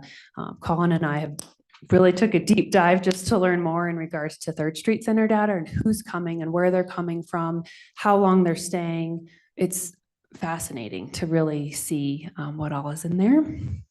And I'm happy to answer any questions. I wanted to just close in mentioning again, the information is in your packet for a $40,000 economic development line item. Again, really looking at the perspective of we're conducting this work. Help us help you. We, can do this work thanks to some of your funding, and then also we're membership based, but it's really helpful to then take not have to have the town have that staff person. So we can take that lift from you. And we also have a survey going out starting tomorrow, a membership survey, but also we were able to partner thanks to our trustee liaisons and Lauren, we're partnering with the town to ask 3 specific town questions. For example, revolving loan fund, how can the town help assist more so for small business development, and really looking forward to that. So happy to share those results when they come in. Happy to answer any questions tonight too. Thank you. Thanks so much, Andrea. It's always great to get an annual update from our key economic development partner, which is the Carbondale Chamber. So questions or comments or feedback from the board? Looks great to me. Yeah. Awesome. Thank you. Trying to think of things. I mean, I have a question when you kind of said help me help you. Like, would the chamber have a role in like the promenade? Like, one thing we're struggling with town center is how to figure out the economic, like who wants to do retail in these small little storefronts along, like, is that the kind of thing that we could come to the chamber for that might be Yeah, a little bit definitely. outside the box of how we've partnered before? No, I think that that's a great idea. And it's really in that, we, again, being the chamber, being membership based, we don't want to create unnecessary competition, but also, competition, I feel like keeps everyone honest and hardworking. And so there's an opportunity too that perhaps we could even survey. We have had people come to our door and they're like, we want to start a business. What does Carbondale need? I was like, well, what is your expertise? Like, what are you interested in? And so, we could go about it from that perspective of even seeing, what do people want to see, and taking that data from, the different community outreach and seeing, is there something specific that keeps reoccurring? Is this something that, do we want to ice cream shop or, something like that? So we could definitely help from that perspective. Other towns have, stipends, like bring your business here and we'll give you $10,000 or $50,000. That wouldn't necessarily, I think that would be really unique, but also perhaps not as characteristic to Carbondale. I think more so that boots on the ground, the introductions, and we've had businesses come and tell us, we initially were looking for some funds to help start our business, but these one-on-one communications and introducing us to people and walking through town, that is much more than, a dollar amount that would be offered. So happy to help in that perspective and just generate some additional ideas. And we're going to get more of this in the next presentation, but the data sets that they have access to, both the Chamber and Carbondale Arts, is fascinating in terms of who goes where and where are they from. You can also get spending information. We have the largest visited city market in the entire region. Basalt, you have to add both Whole Food and City Market to reach what we have. We were able to learn that 95,000 visitors come to 3rd Street Center on an annual basis. That includes me going back and forth each day. 90,000. Yeah. But it's just what's so interesting about that software and the connection between the district and is just, we don't know things. So, well, we know that 2,000 people show up the first Friday every night. We know that a lot of people want to be downtown, and the promenade might be a challenging spot, but now we have data that we can actually share with people. So I think there's a lot of really neat opportunities, and we're just getting started. So kudos to both organizations for moving forward with this. And I think we're going to see a lot of neat ideas spring from the information we gather. Thank you. I appreciate you mentioning that. And I did reach out to them more from an economic impact perspective as a general community. And they don't have, the database that we utilize does not have that access yet, but they are working on it. But they can pull specific for City Market, Ace Hardware. And it's really neat because they can also, as Colin mentioned, compare it to regional similar businesses or nationwide, which is really unique to see. So it's really great, especially diving in from some perspective, how many people are hiking Red Hill and that destination of origin, they're coming from home and then they're going to work and then they're going to City Market. And it's kind of creepy, but in a really unique way that you can really gauge where they're going. And then also, again, going back to the promenade, for example, what are people looking for and how can we assist that? So thank you. Great. Yeah. Anything else? Hi. Yeah, Christina.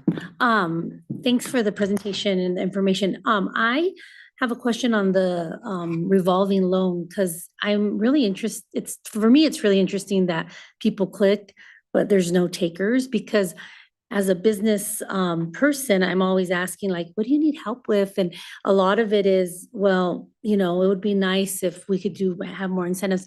Also maybe have this in Spanish too. I think there's a lot of Spanish business owners that probably just maybe don't understand the process. But I was gonna also recommend with that loan revolving, since you don't get a lot of takers because of the cost of anything now. Do you think if you would increase that loan amount, maybe going up to a bigger tier, maybe starting at 25 to 75? I'm not sure, but I've been wanting to ask you that, so. Yeah, no, I'm glad that you did. And I love the idea of Spanish. So thank you for that and looking at making that more accessible. So we can definitely look into that. And then also, that's actually one of the survey questions that we're putting out to the greater business community. one, do you know that we have this? And also, if it were over $25,000, would you be interested? Because again, cost of doing business is going up. We also want to ensure that we're not competing with ourselves as in our banks. And so we do have banks that sit on this loan committee. Again, no funds are exchanged through the chamber. I like to make that very clear. We're more so the marketing and promotion arm of that. But then, if we do raise it up to 50 or 75 or 100,000, are we then competing with banks? That's a great question. At 3%, we can't beat it now. So I think really, the bank's perspective, I don't want to speak for them, but as they've shared, this really helps this business become more bankable. So then they can have all of that criteria behind them. And then if they choose to do something larger, they can go to the bank for that loan. But great question. I'm very, very curious to see what those results will be. Yeah, I'm really excited about the way you've, created this whole page, and it just seems like, I mean, it seemed like it was a totally invisible program kind of before that. So it's nice to, and it seems like so natural for you all to be doing that, I think. So, Thank you. Happy to help. I get, only one just minor thing. We're trying to increase our readership of or reach of our newsletter. I don't know if you guys have already talked about trying to cross promote our newsletter with your newsletter or with your members, because I think we're constantly trying to figure out ourselves how to push information out. And sure. And we have put it out in the chamber newsletter, and I'm happy to continue to do that. I think that that's important because you don't know what you don't know, and until you're like seeing it constantly, like, oh yeah, I meant to do that. So I'd be happy to share. Okay. Anything else before we move on to Carbondale Arts and Creative District? Great. Thank you. All right. Thank you so Thanks for the much. update. See you in 12 hours. Yeah, I mean, CPAC is on the agenda next. I'm happy to do the logical thing and do creative district if that works for you guys and it doesn't confuse. Oh, right. I got these all mixed up. 3 arts related things. I thought Carbondale Arts was one line item and Carbondale Creative District was the other, and I didn't see CPAC in there in the middle. Whatever order you would like to go in. CPAC is gonna be quick, so Okay. if you want to knock it out, I'm happy to do that. And you're welcome to sit here. Great. I think the creative district thing starts it there. You want to Creative District go first? through creative district stuff? Okay. Sure. I'm gonna share my screen while. Is that working? It was crackling a lot before earlier. Is it still Yeah. crackling? Yeah, I think it's great to go right after the chamber also because so much of the work goes together. I think you all know us, but I'm Jamie Abbott, Carbondale Arts. Nice to see you. Michael Stout, Carbondale also. But in continuing that conversation for a second while Michael's getting this, the slides ready, is just that last year when we came to you, we used some of that money to invest in that software. So thank you for that. And it's been mind blowing, really. Like Michael's going to show some more numbers also, because I think anecdotally, it's proving some of our sentiments are true, but also like showing that a lot of them are not at all true. I think when we had our like town debrief on Mountain Fair, it was like, the fair keeps growing, the fair keeps growing. How are we going to make it smaller? It was like, actually, numbers were down this year. So it's interesting to be able to show that data. That's great. And say like, maybe we actually are at a spot. Anyway, that was a little bit of, we're here to talk about Creative District. And as part of the economic, and sorry, I'm getting over a cold. I'm listening to my voice, but it sounds crazy. So my apologies. So in that clarification that Andrea was doing also, the Creative District is the place, Carbondale Arts is the steward. I think since I came on board, it didn't make sense to me. And we really have done so much work to try to really get clear on that. And so I think Carbondale Arts is the organization that oversees the Creative District. That is really just the town of Carbondale. And so when we're talking about the funding for the Creative District, it's just how are we supporting the town of Carbondale and what specific work from Carbondale Arts is supporting those efforts. And we do that through advocacy, support, and activation. So it's can I look at that?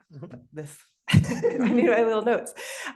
We advocate for policies and initiatives that advance the creative economy, and we support artists and organizations and businesses by connecting them to opportunities and promoting their efforts.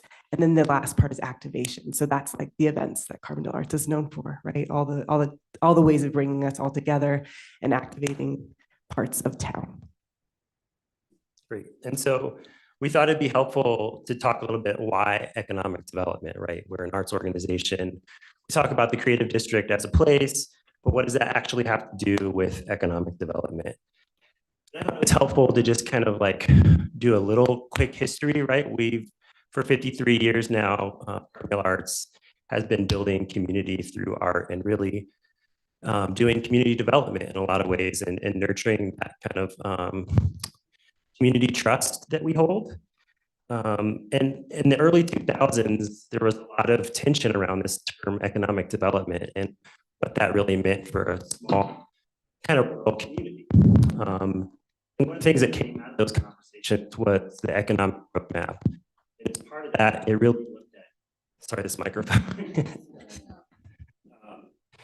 They really looked at the arts as one of these potential drivers of what our economy looked like.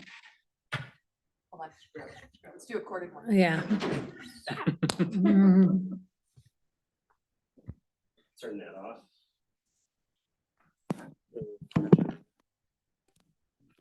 Thank you, Ross. So yeah, like I was saying, what could our economy look like in the absence of a big box development? And what they discovered and what they leaned on was the arts and Main Street, right? These are two things that we saw as being of our community and for our community, but could also generate the economic development that we were looking for. Fast forward 10 years, 2015, we started pursuing the Creative District. This is a certification that comes out of the Colorado Creative Industries, which is housed within the state's Office of Economic Development. They recognized that Carbondale over those 10 years had really started to contribute to the state's economy through the creative arts. And so it really is a testament to the work that was done in 2005 to really bolster the arts and make that impact. And it was recognized by the state. And that continues to be one of the core elements of the work we do at Carbondale Arts to support the creativity in the creative district of Carbondale. And this idea of the arts as an economic engine is supported with national research, right? American for the Arts have a lot of great research that has shown not only that public opinion supports that the arts are critical to their economy, but that it is a key driver for tourism as well. And we know that the arts and cultural visitors spend more on average than other visitors. And they put this number at $38.46. We think that's conservative, just knowing what comes out of Mountain Fair and being able to look at the placer data and the sales tax reports that we generate through that. And, you know, when we talk about economic development and community building, we think it's important to understand that the arts are successful as economic development strategy. It's not accidental. We drive this with intention and thinking about economic development kind of across these 5 points, right? We're building the assets, we're creating jobs, retaining businesses, increasing our export base, and increasing the tax revenue for the town. This combination of economic development and community development has a term in economic development practice, and it's like a place-based economic development model. This is really where the strategy is shaped locally by the industries, people, and infrastructure that already exists. So rather than relying on, excuse me, bringing new businesses into town or using these big box stores to generate additional sales tax, we're really looking at how the experience of this place can foster businesses for our already existing small businesses. This approach acknowledges that community institutions are the foundation of a sustainable approach to economic development and helps align community values with that development.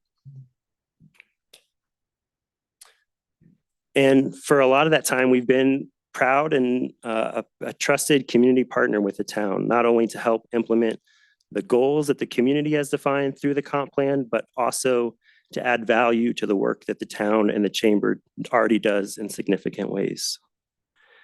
I think by having this town support, we are a partner in, like what Andrea mentioned, reducing the staff needs of the town itself. We are an organization of 6 employees, and that power of that organization is coming to bear on the work that we do here. So it really is helpful that we can lean on each other in those roles. We're nimble and tactical, right? We're not a government organization. We don't have the same standards and kind of expectations of the public to work with. We have the ability to kind of really be flexible, and we also bring unique qualifications and expertise of our staff to supplement what else is happening with the chamber and the town. And through that community building work, I think, like I mentioned, we're stewards of that community trust. And so there's a way for us to do some of that work in partnership with the community and with the town. And so not only does that approach to economic development make sense for the community, I think it also makes sense for the town. Sorry about that. Let's make sure this is working. That's good. I think everyone here is pretty darn familiar with the work we do. So I'll run through these kind of quickly. I mostly want to hit on the ways that the work that we do is really collaborative and involves a lot more than just our staff.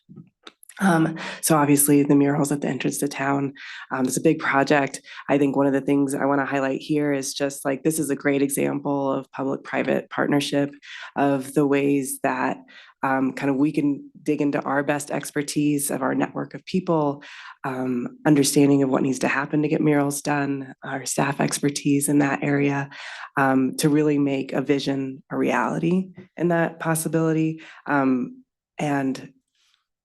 Yeah, and it's a beautiful, awesome thing in the interest of town now that sort of helps define Carbondale in a new generation. The launch pad. Okay, couldn't remember the next slide, want to make sure. So the launch pad is our community space. It is a huge incubator for little upstart companies. So it's yoga classes and Pilates classes and ballet classes and aerial silks. And I think Lauren and I discussed before this meeting that as part of our kind of report back, it's also nice to hear kind of who's using the launch pad and what's it for. The slide here shows some of the hours. You can see internally, we share management of the building with Dance Initiative. So our combined hours together are 982 hours a year. You see this big jump in 2023. I think mostly we just got better at tracking it. But that's a lot of the prep for Mountain Fair, for the fashion show, lots of dance classes, meetings that happen at the launch pad. And then community is baptism parties, quinceañeras, birthday parties, weddings, family reunions happen on the Launchpad grounds. And then classes are kind of everything I said before. It's everything from partner dancing for people getting married who need to learn how to dance, how to do their first dance, to high school ballet. So everything in between.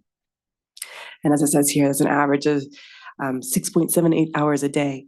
It feels mostly like it's the hours between 4 and 6 with complete chaos, but yeah, it is all day.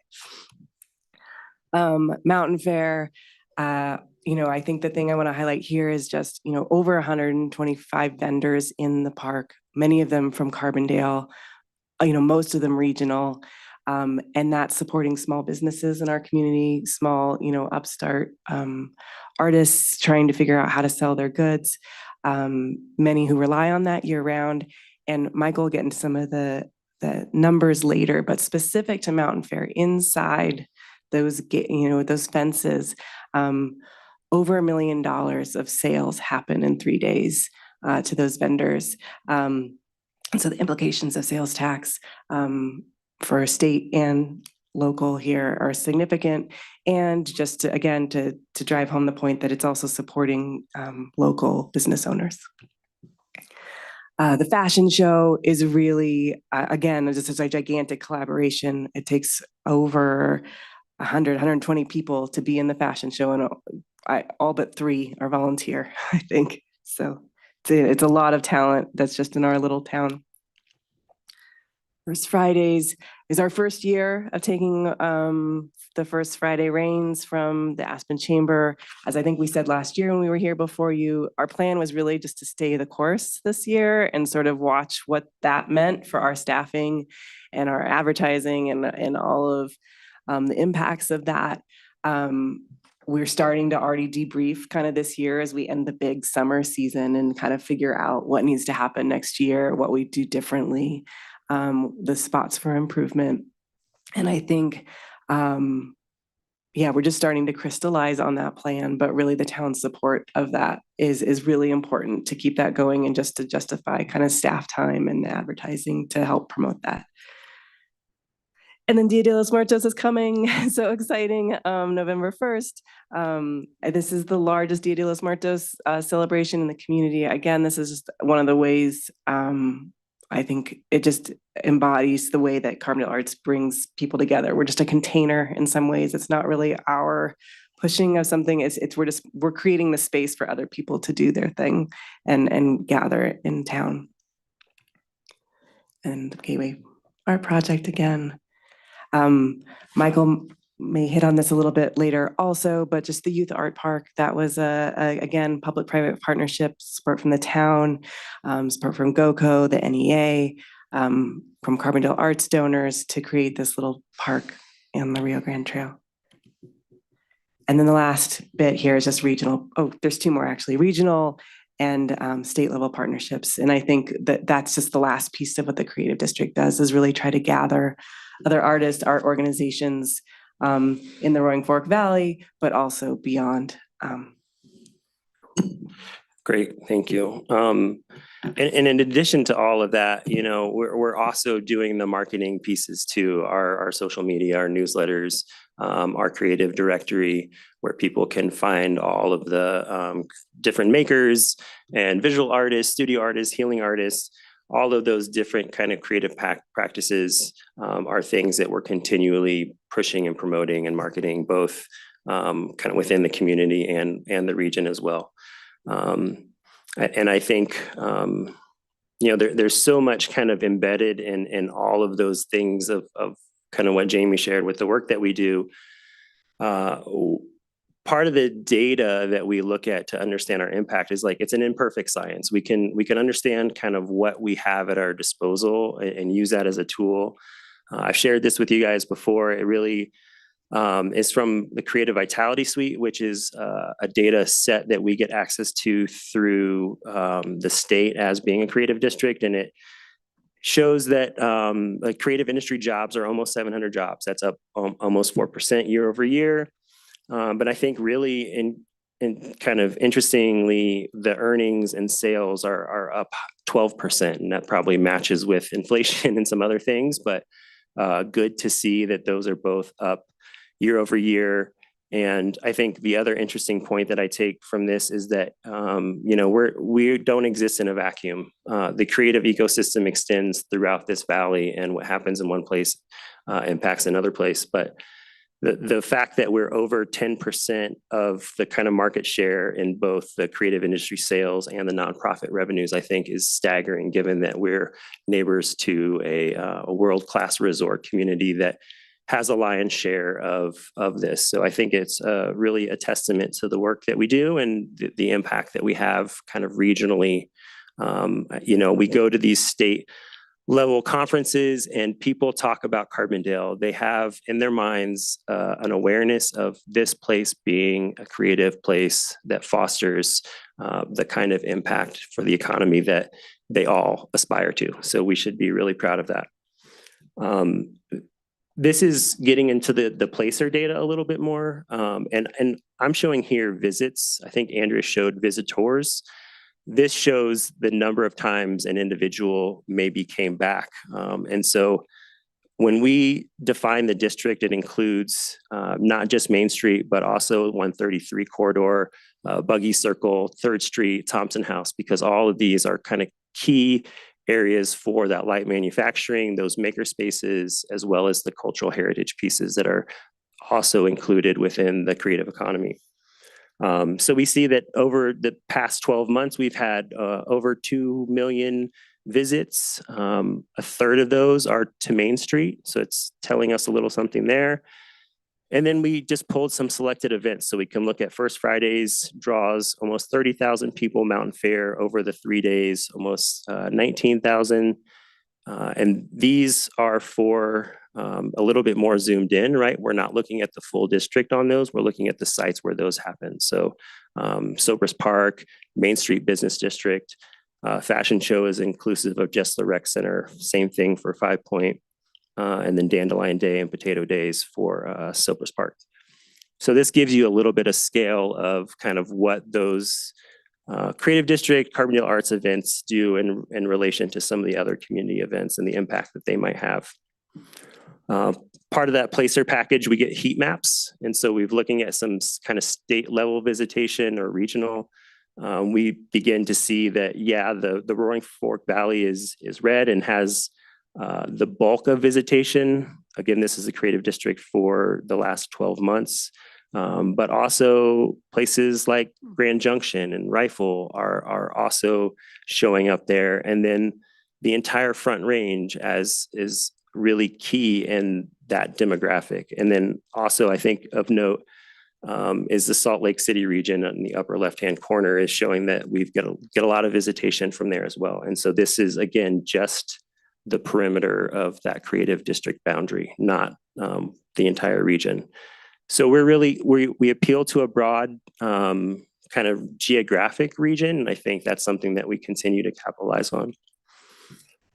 Zooming in a little bit more, when we look at the Main Street Business District and isolate Fridays, we can start to see kind of where the draw is within our region. And we see that, yes, a lot of people are local and are Carbondale residents coming to town, but also the Basalt and Willits area is 3,000 or more people from those areas coming to see us, as well as from as far away as Aspen and Rifle. So those events have a huge draw.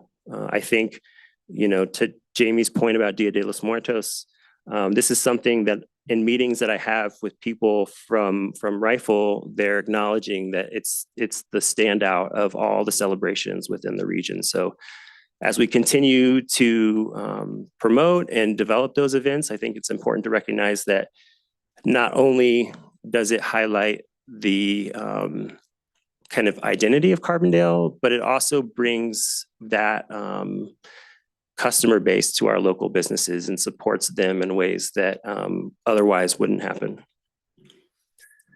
This just visualizes the year over First Friday events. And so I've just kind of called out some of the individual ones. We can see that the Family Block Party, Dia de los Muertos, and then July and the summer months are very popular for those. And again, drawing on people visiting us from outside the community.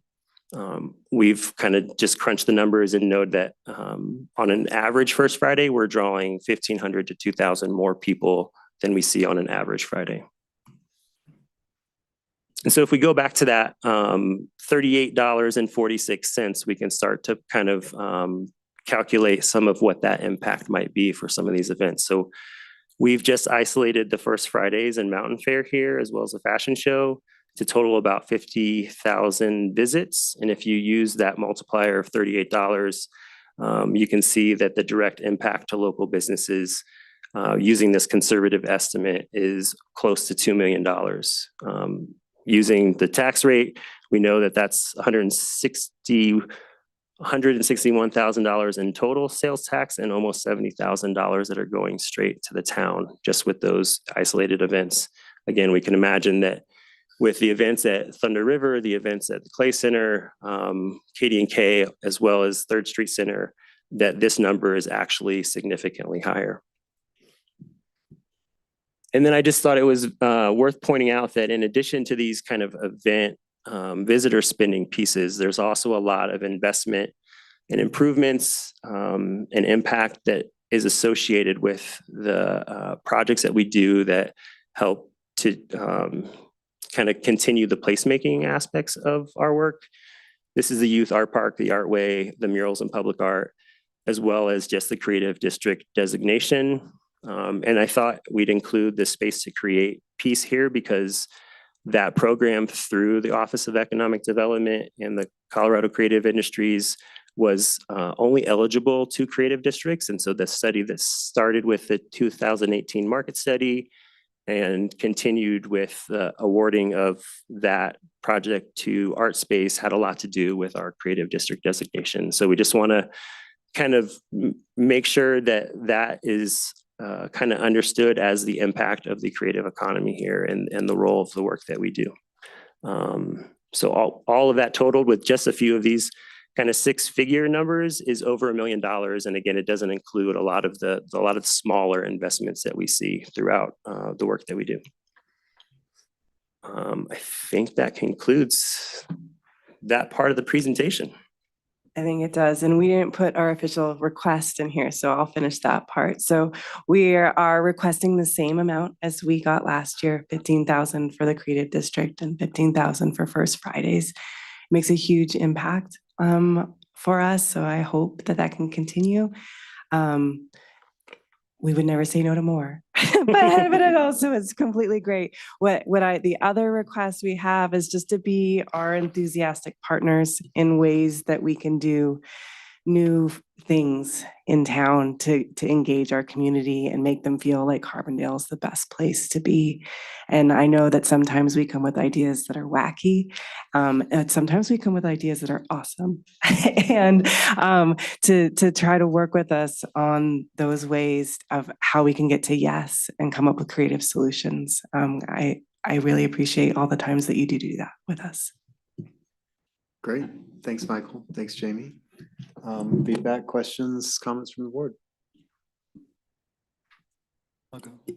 I would just want to applaud you and working with the chamber on this placer data. We've just tapped just a small piece, but the information you've been able to pull proves the point of why we're doing all this. It was a great idea before, but we've never known. And now we have a better sense of it. And I think we're just starting to learn how big of an impact your efforts are having on our community. And it hopefully encourages us to continue to do more because that whole place-based approach to economic development, I think, is our niche. We're never going to be Glenwood. We don't want to be some of the Upper Valley communities. So this is our unique niche, and it's through the arts and community together trying to figure out how we celebrate our place and actually make a living as we do it. So really applaud the effort and look forward to more as we figure out how to use it. And I think it's going to be a really useful tool going forward. So thanks not only for all you do, but also jumping on the numbers because that can be really helpful. We can say what we want till we're blue in the face, but numbers have a certain power and can reinforce what we are trying to get across. So thanks. Yep. Really appreciate it. Thanks, Colin. Other thoughts? Looks great to me. I don't have any questions. This is super helpful. I think for putting together our budget, I would definitely support at least the 30K total for taking on First Friday. It seems like it's a really good fit for you guys, but I think we're open to your input and can't wait to see your ideas for how you want to change it up. And so I want to let you know I'm open to any changes you have. So well, and vice versa, obviously we've gone a little kind of late tonight, but as a work session, I think it's great to hear your input about what you've seen here that's working well that you want to support more, or what you've seen elsewhere that you think is a good fit for the work that we're doing for First Fridays and beyond. Oh, one thing I'm excited about is the I guess maybe I'm overplaying this, but I do think the tourism council maybe doing grants and stuff around events, that seems like a total natural way to maybe augment because to me this seems to bear out to me that our tourism is hugely driven by artistic events, and so it makes sense to me that the tourism council should be giving you guys event related. Hopefully we can defray the security costs or what other things we're saddling you with.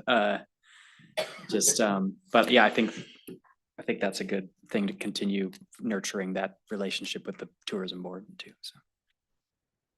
Anything else? Ralph? I just wanted to speak briefly to the launch pad and what a wonderful space it is. I know it may not be the ideal office space to run a a big vital operation for the community.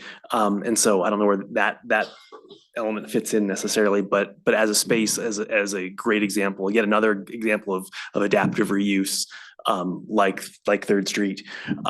I can just say personally, as someone involved in the arts, it's been a great space to use as an incubator of sorts, whether that's a camp or an opportunity to perform there. And I think that central location is really key. And to whatever extent we can make sure that you're at the table with the Chacos Park folks, because I think that will remain, I'm heartened that remains the heart of our community. And, that maybe, that's where we sort of strengthen some of the weaker First Fridays as they, get into shoulder seasons. But it's just, I think we're really, really, really lucky to have that. As to these numbers, they're great. And I imagine they'll be a great benefit to folks sort of applying for grants and that sort of thing. My eyes glaze over at a certain point with the numbers, but I can speak to the enthusiasm that the Carbondale Arts creates in kids and other folks sort of on a different level. So really, really, really wonderful stuff. Thanks, Ross. Christina, anything? Sure. I just wanted to say I love all the data and the numbers. It's just kind She's of out. a thing of me. It just makes me so excited during a presentation. But I also did want to mention that, we're always in the community, it's always like, oh, well, Aspen does this or this place does this. But I did want to say after the fashion show this year, it was the first time I've ever went to a fashion show. And I've lived here 22 years. And it was just amazing. And I did hear that Aspen was trying to mirror our fashion show in Carbondale. So I just thought, wow, how awesome. Because normally we're always trying to mirror something of Aspen. So I just wanted to pass that along. And under, I think, creative categories, I was just thinking of all the festivals you guys do. And just because I have I feel like I have an artist in my household, which is a barber. And I'm like, why don't they have more salon? There's a lot of makeup going on and hair going on. So I just wanted to just say that because I was thinking about that. That's great. Yeah. But thank you for everything you all do. Sounds like you have our support. Yes.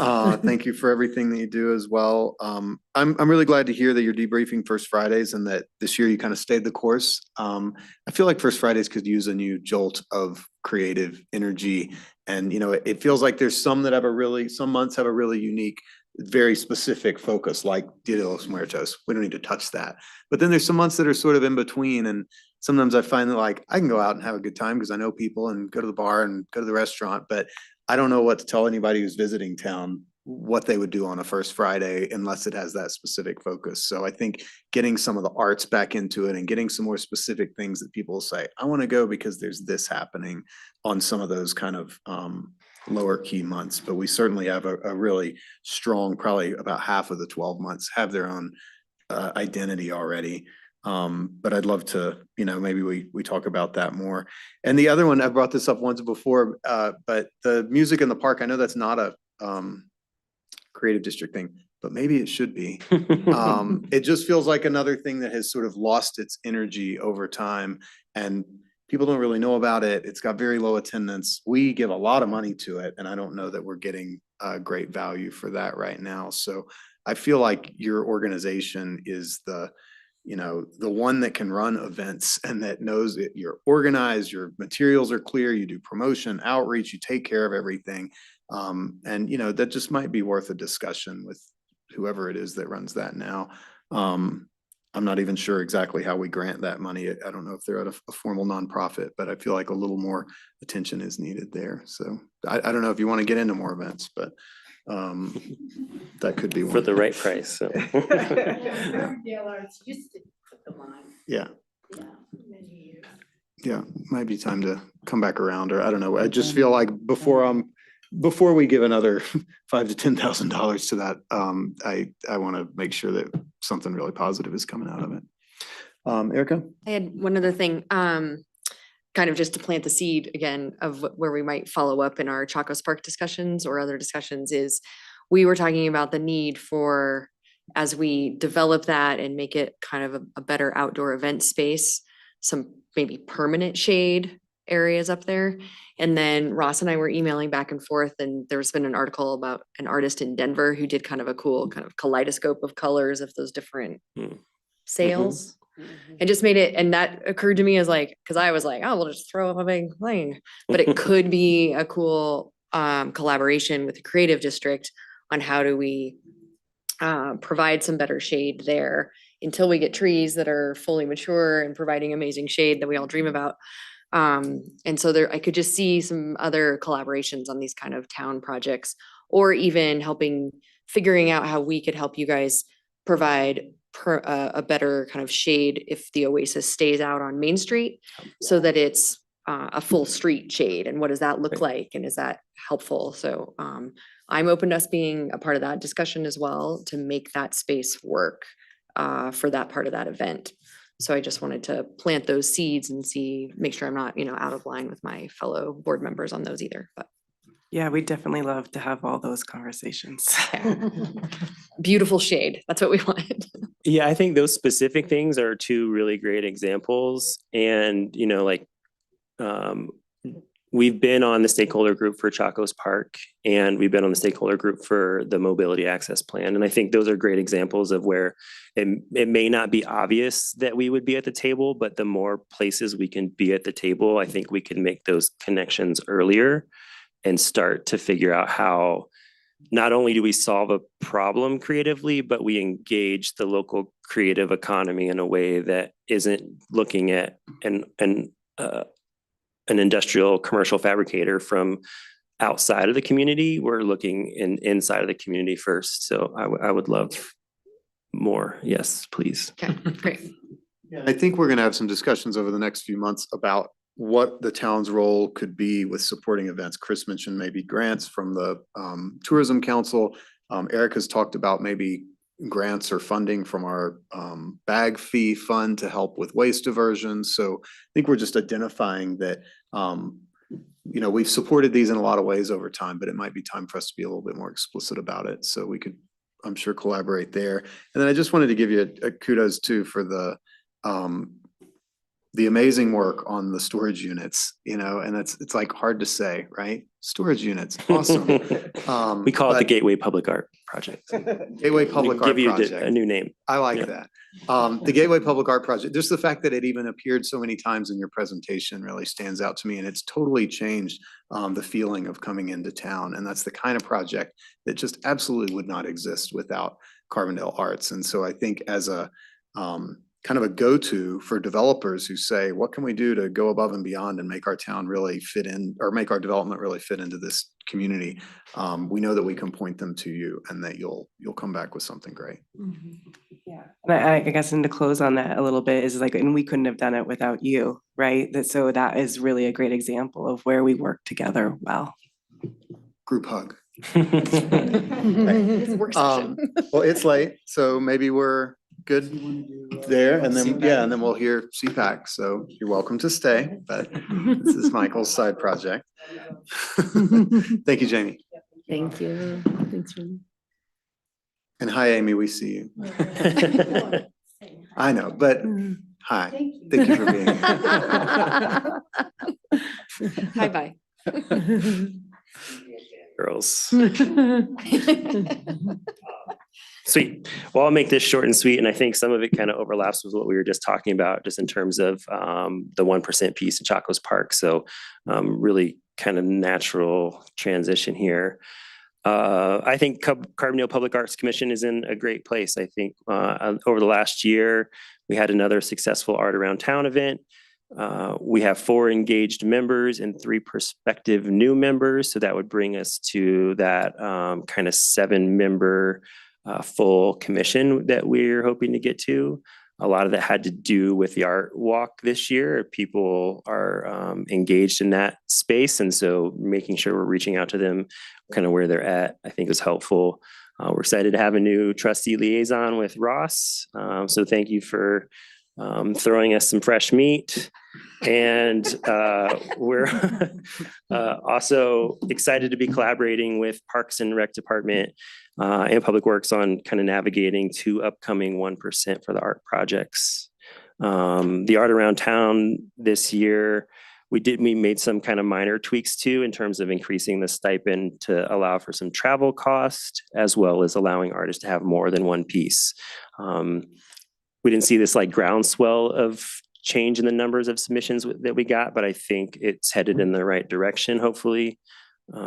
We only had 13 pieces this year, so we didn't like use our full allocated budget. I think we would make the same request of what our last year's budget was so that we could fill those spots if that opportunity presents itself.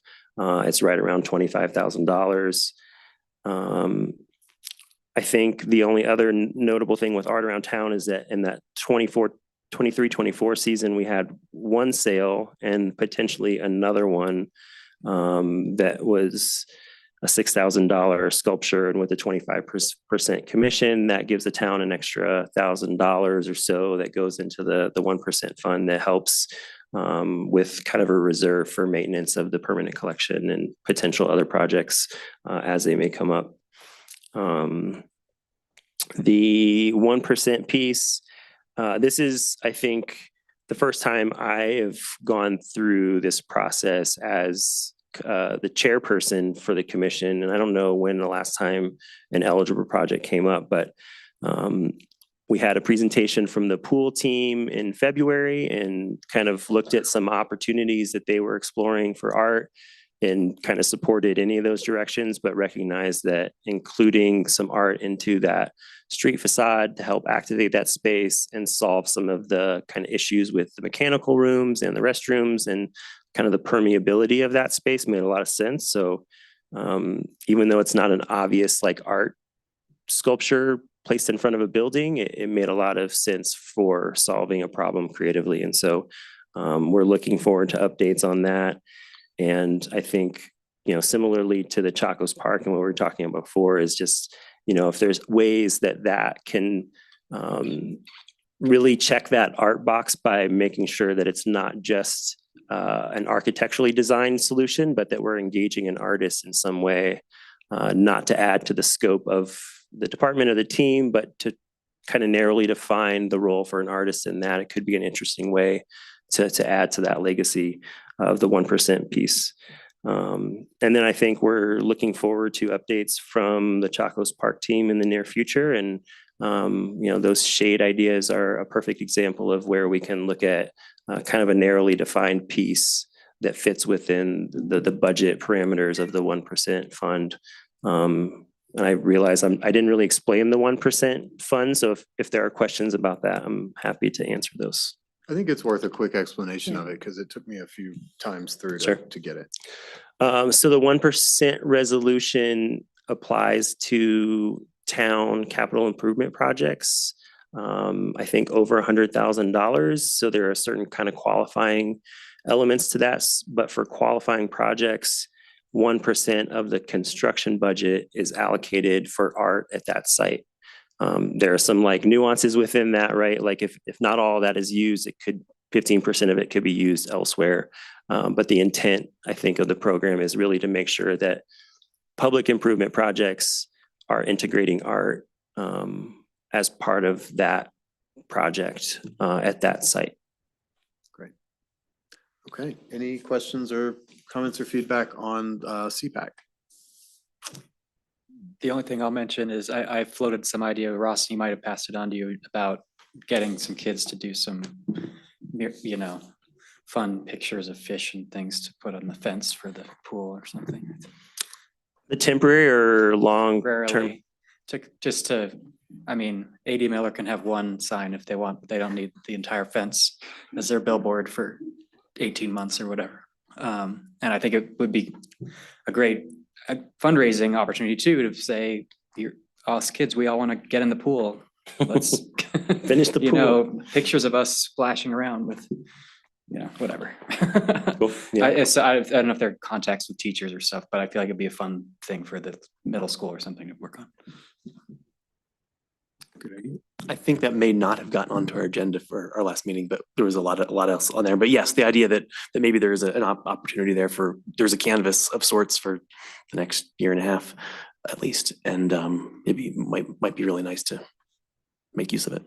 I just wanted to point to, I think, something that Andy Corber mentioned that I think you've got more familiarity with the 1% resolution, but it does involve, I think the ideal element is it's something that involves an artist per se, a visual artist per se, but that there is also a stipulation that it can be sort of architectural detail that may not otherwise sort of make it into the project. So I think that's something we ought to make sure that we don't default to, by someone saying, well, I can only build a brick wall, so we'll have to take that 1% to make it, basically palatable, instead of taking what would be normally a reasonably attractive design and boosting it up with that 1%. So I'm a little wary of that, of how that could be used. And again, the pool's a different subject altogether, I think, with where we are in terms of value engineering. But just hope that you guys sort of really stay in the loop on that, and make sure that you're comfortable with those things. Yeah, I think there's some lessons about process Mhm. from the pool project, just in terms of making sure the various parties are engaging at the right times to make sure that kind of input is kind of received before it becomes rework and adds to the effort that needs to happen to get to the right solution. And I hear that, and I think it's a valuable point. I think the library is something that we've looked at and said, oh, well, these columns that have these mosaics on them, it's not structural, but it is integrated into the architecture, and mosaic is it's art form, and so it's recognizable as that. So I think there's a balance between making sure that it's integrated in the architecture. It doesn't feel like it's an afterthought. And I think that takes the work of the project design team kind of working with an artist and defining that scope from the beginning. That's funny. I didn't know that those mosaics. I've always appreciated those mosaics, and that's great. I don't know that it's a county project, so it's not necessarily a 1% piece, but I think it demonstrates the intent. Yeah, cool. Okay, anything else about CPAC? Thank you so All much. right, thanks, Michael. Thanks for all that you're doing in all these different ways. Yeah. In that every we just hat you got to wear. Hear about. Just moving in. Yeah. I just have a really quick couple of updates and comments before we adjourn. I cannot do the trustee report on the radio tomorrow, so if anybody wants to go on with Bob around 9. Sure. It's the membership drive too. So. Chris is in. All right. You've got Bob's number, I assume? No, I'll just go to the smithy and. Oh, it's hang at out. Smithy. Okay. I'll try to let Bob know. I'll be at the chamber. That's why I can't make it.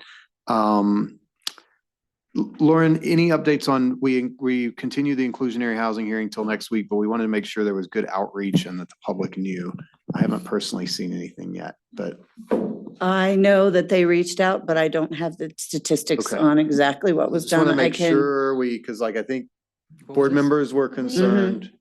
Jess and I, made it clear at the chamber. Okay. Yeah, Good. so So we told chamber all knows. the Okay, businesses, good. make sure you guys come to this meeting. Because I think but- that the goal was to get just general public aware that we're doing this so that it's not just the architect, build, design community. Mhm. So I just want to make sure that we see that before we show up next Tuesday. I will check with Anna and Jared and